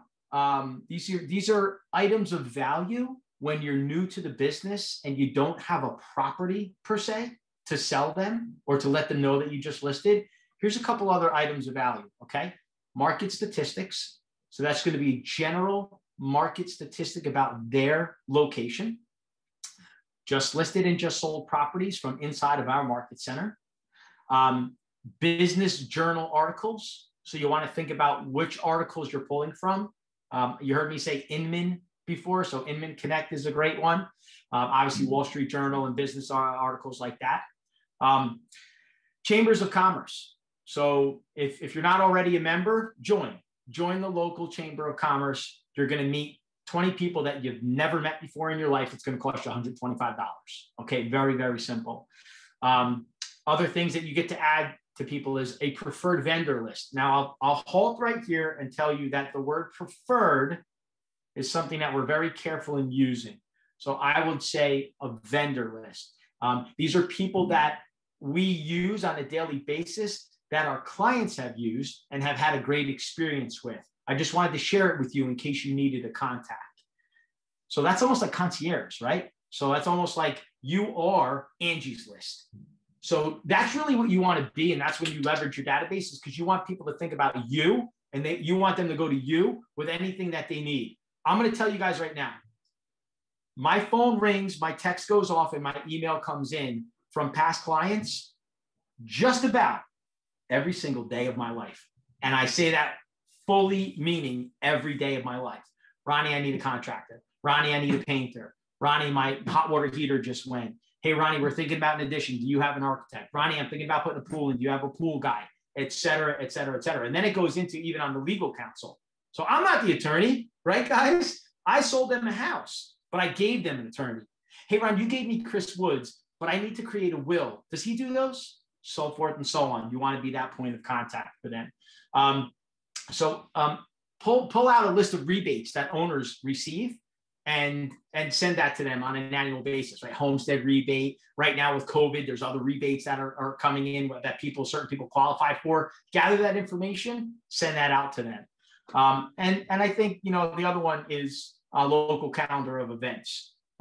So if whatever community you live in, you go to your town's page and there's going to be something there that you can share. Pequannock, we have this thing called a hoedown, right? It's like, it sounds like it's the 1800s, but everyone goes to this thing. So that would be something that you would be sharing, someone new in the community, whatever. So you're coming from a position of value. You don't want to feel like you're bothering them for just about nothing except you want business. That's what you never want. So guys, if right now I want to spend a couple of minutes for any of you, if any questions that you guys might have, this brings us to pretty much to the end of it today. I want to make sure that we got the point across. I sounded like a broken record because I'm supposed to about a database. But before we sign off with all of us here, does anybody have anything, any questions that they might have? I don't care what it is. Let's just spend a couple of minutes. Any questions at all, whether it's you want to go in the chat or you want to unmute yourself. I have a question. This is Sure. Sharon. Yeah. So I have this phone address directory. I live in Panther Valley and it has everyone in Panther Valley. It's huge. But am I able to put that into my database? Because it's not a referral. Like these are just absolutely not met people. Good. So Good. is that legal? Yep. The only thing you have to check is on a phone call with the do not call registry. That's the only thing you would have to check. But the rest of their information is public. So remember this, Sharon, someone's address is public record. Okay. Any one of us can go to, I mentioned that website before, I'll type it in. It's njactb.org. And through there, you would, well, actually, hold on. Let me just change that one. Wait, say it again. I'm sorry, I missed that. You broke out. I just put it in the chat box, Jared. So it's njactb.org. It's the county website.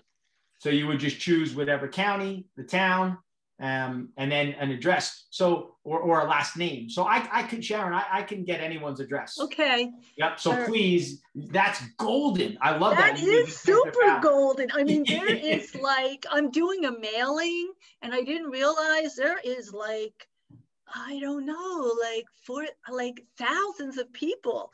I can't really afford right now because I'm brandy new and unemployed, but I'm going to do 1,000 piece mailing to some of my neighbors, and like I'm super excited. I think I'm going to get business finally. So let me jump in on that for you real quick, okay? Because you might not be aware. So we own a title company that we started last year. It's called Tobias Title.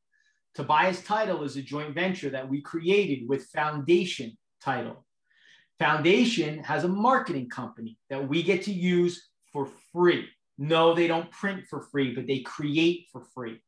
So if anybody here, Sharon and anyone else, if you're looking for marketing pieces that you want created, it's very, it's I got to think of the website name. I want to say it's like marketing at, let me see, I'll put it in the, I'll put it in the chat box in a second.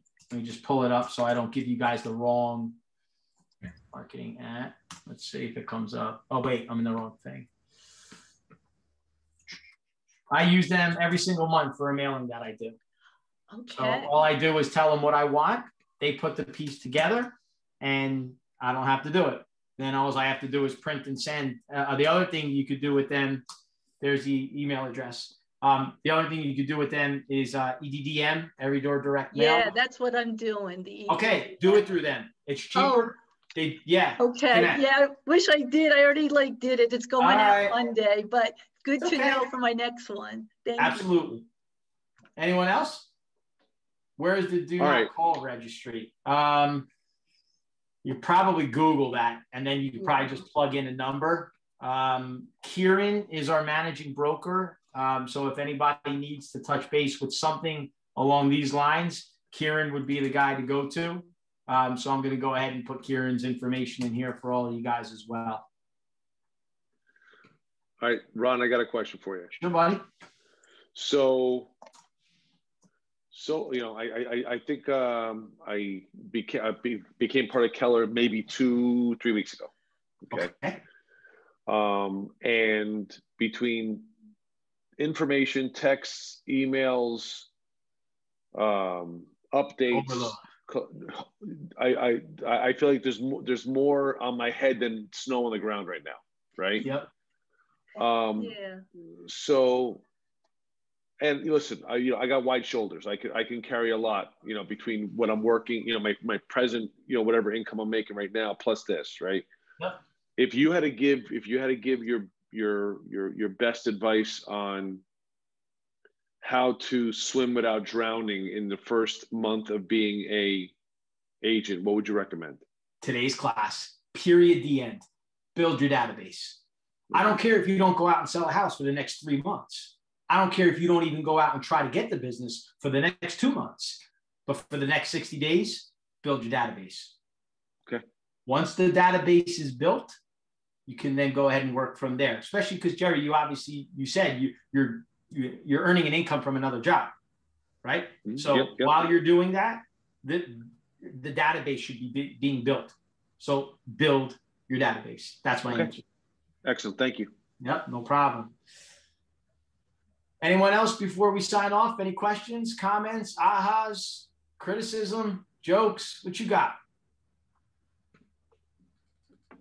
Does Susan want to sing us a song? I mean, whatever. I don't know.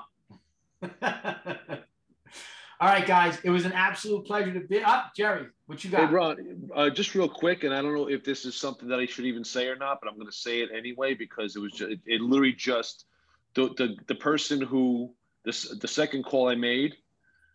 Basically, that person, their wife is a real estate agent. So they kind of like went sideways. But I just got a message on Instagram about some dude, Dr. Real Estate, who's like talking about cold calling. Yeah. Yep. Do you what are your thoughts on cold calling? So Dr. Real Estate, right? That's going to be one of a million. What are my thoughts on cold calling? If it's you, do it. If it's not, don't, right? Because if you're not into cold calling, you are going to be wasting your time. I don't know if Evan cold calls or not, but I know Eric does a lot of that. Evan, do you cold call? I'm going to say yes. Yeah, Monday through Friday. Say it again. Yeah, every Monday through Friday, I cold call. Okay, so you hear that? Monday through Friday. That's Evan's thing. Guys, I don't cold call. It's not me. It's not who I am. But if it was, I'd be cold calling. So some things you're going to be really good at. Cold calling be one of them. Look, Evan's great in front of people as well. So he cold calls well, and he's great in front of people as well. There's people I've met in this business that are amazing at cold calling. They fall flat on their face when they get in front of the client for whatever reason. That they're not strong there, but they're strong there. So go with your strong points. So Jerry, if you haven't cold called yet, give it a shot. See if you're good at it. There's people make a living out of an inside or outside sales consultant. They don't even sell real estate. All they do is cold call. So, okay. So that's my answer on cold calling. Appreciate it. Anytime, man. Can I jump onto that? So like you said that that's something that you didn't do. So when you started 16 years ago, like how did you drum up your business? And if you weren't cold calling, I did my sphere, right? Because that's not a cold call. That's a warm call. I've taught classes on the expired campaign. So I've made those calls. That's not, to me, in my world, that's not a cold call. That's a warm call. I'm not asking you if you want to sell. You just told me you wanted to sell because your house was listed. The agent that you worked for, it didn't work out, right? So to me, that's not a cold call. It's a little bit different. Yeah.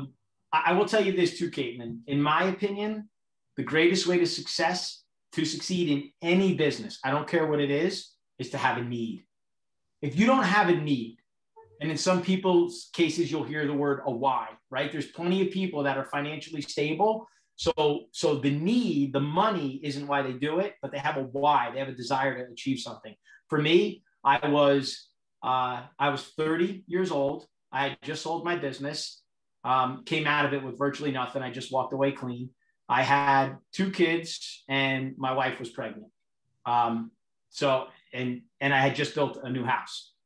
I had a need. I had a definitive need. So I was going to sell real estate.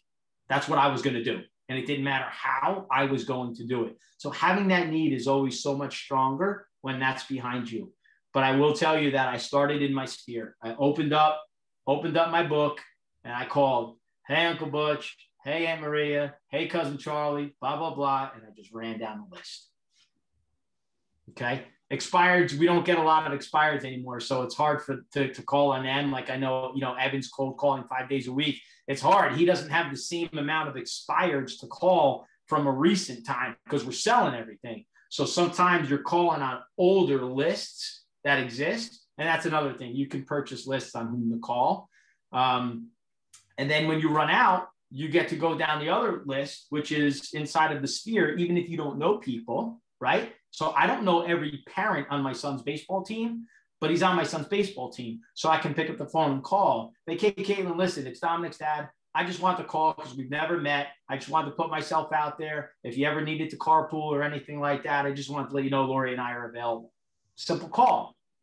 But it's easy to do that because you have the, a common ground there too. Exactly.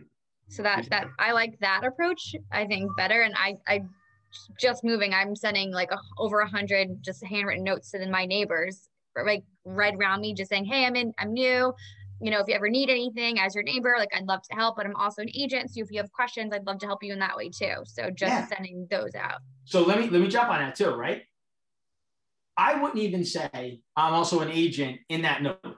What I would say is exactly what you just said. All of it. That you're new to the neighborhood. You just wanted to put yourself out there to say hello. If you ever needed anything, a stick of butter, a gallon of milk, blah, blah, blah, whatever, right? I'm here for you. Sign it. Okay. Inside of your card, inside of the note is your business card. True. Okay. So you don't need to put that in there because it'll be better received by the person who opens up the note. The fact that your business card is in there, that's you telling them what you do, but you're not trying to shove something down their throat. It's going to be much better received. Okay. Absolutely. Yes. Thank you. Listen, I tell people all the time when I'm on a call, for me personally, the last thing I talk about, real estate. Last thing. First thing they talk about, real estate. It's just the way it works. They know. It's just the way it works. Yeah. Right. Okay. Whether I'm a realtor or not, right? You have a dinner conversation, someone's talking about real estate. It's too popular not to talk about it. So you won't even need to bring it up. I promise you. Okay. Thank you. You're welcome. Okay, jump in. Fill out all the forms that are necessary for your next class. Build your database. Everybody should have my contact information. If anybody here needs anything, you guys know how to get me. I'm always available. That doesn't mean I pick up on the first call. Leave a message. I will get back to you with anything that you guys need. All right? Onward, guys. See ya.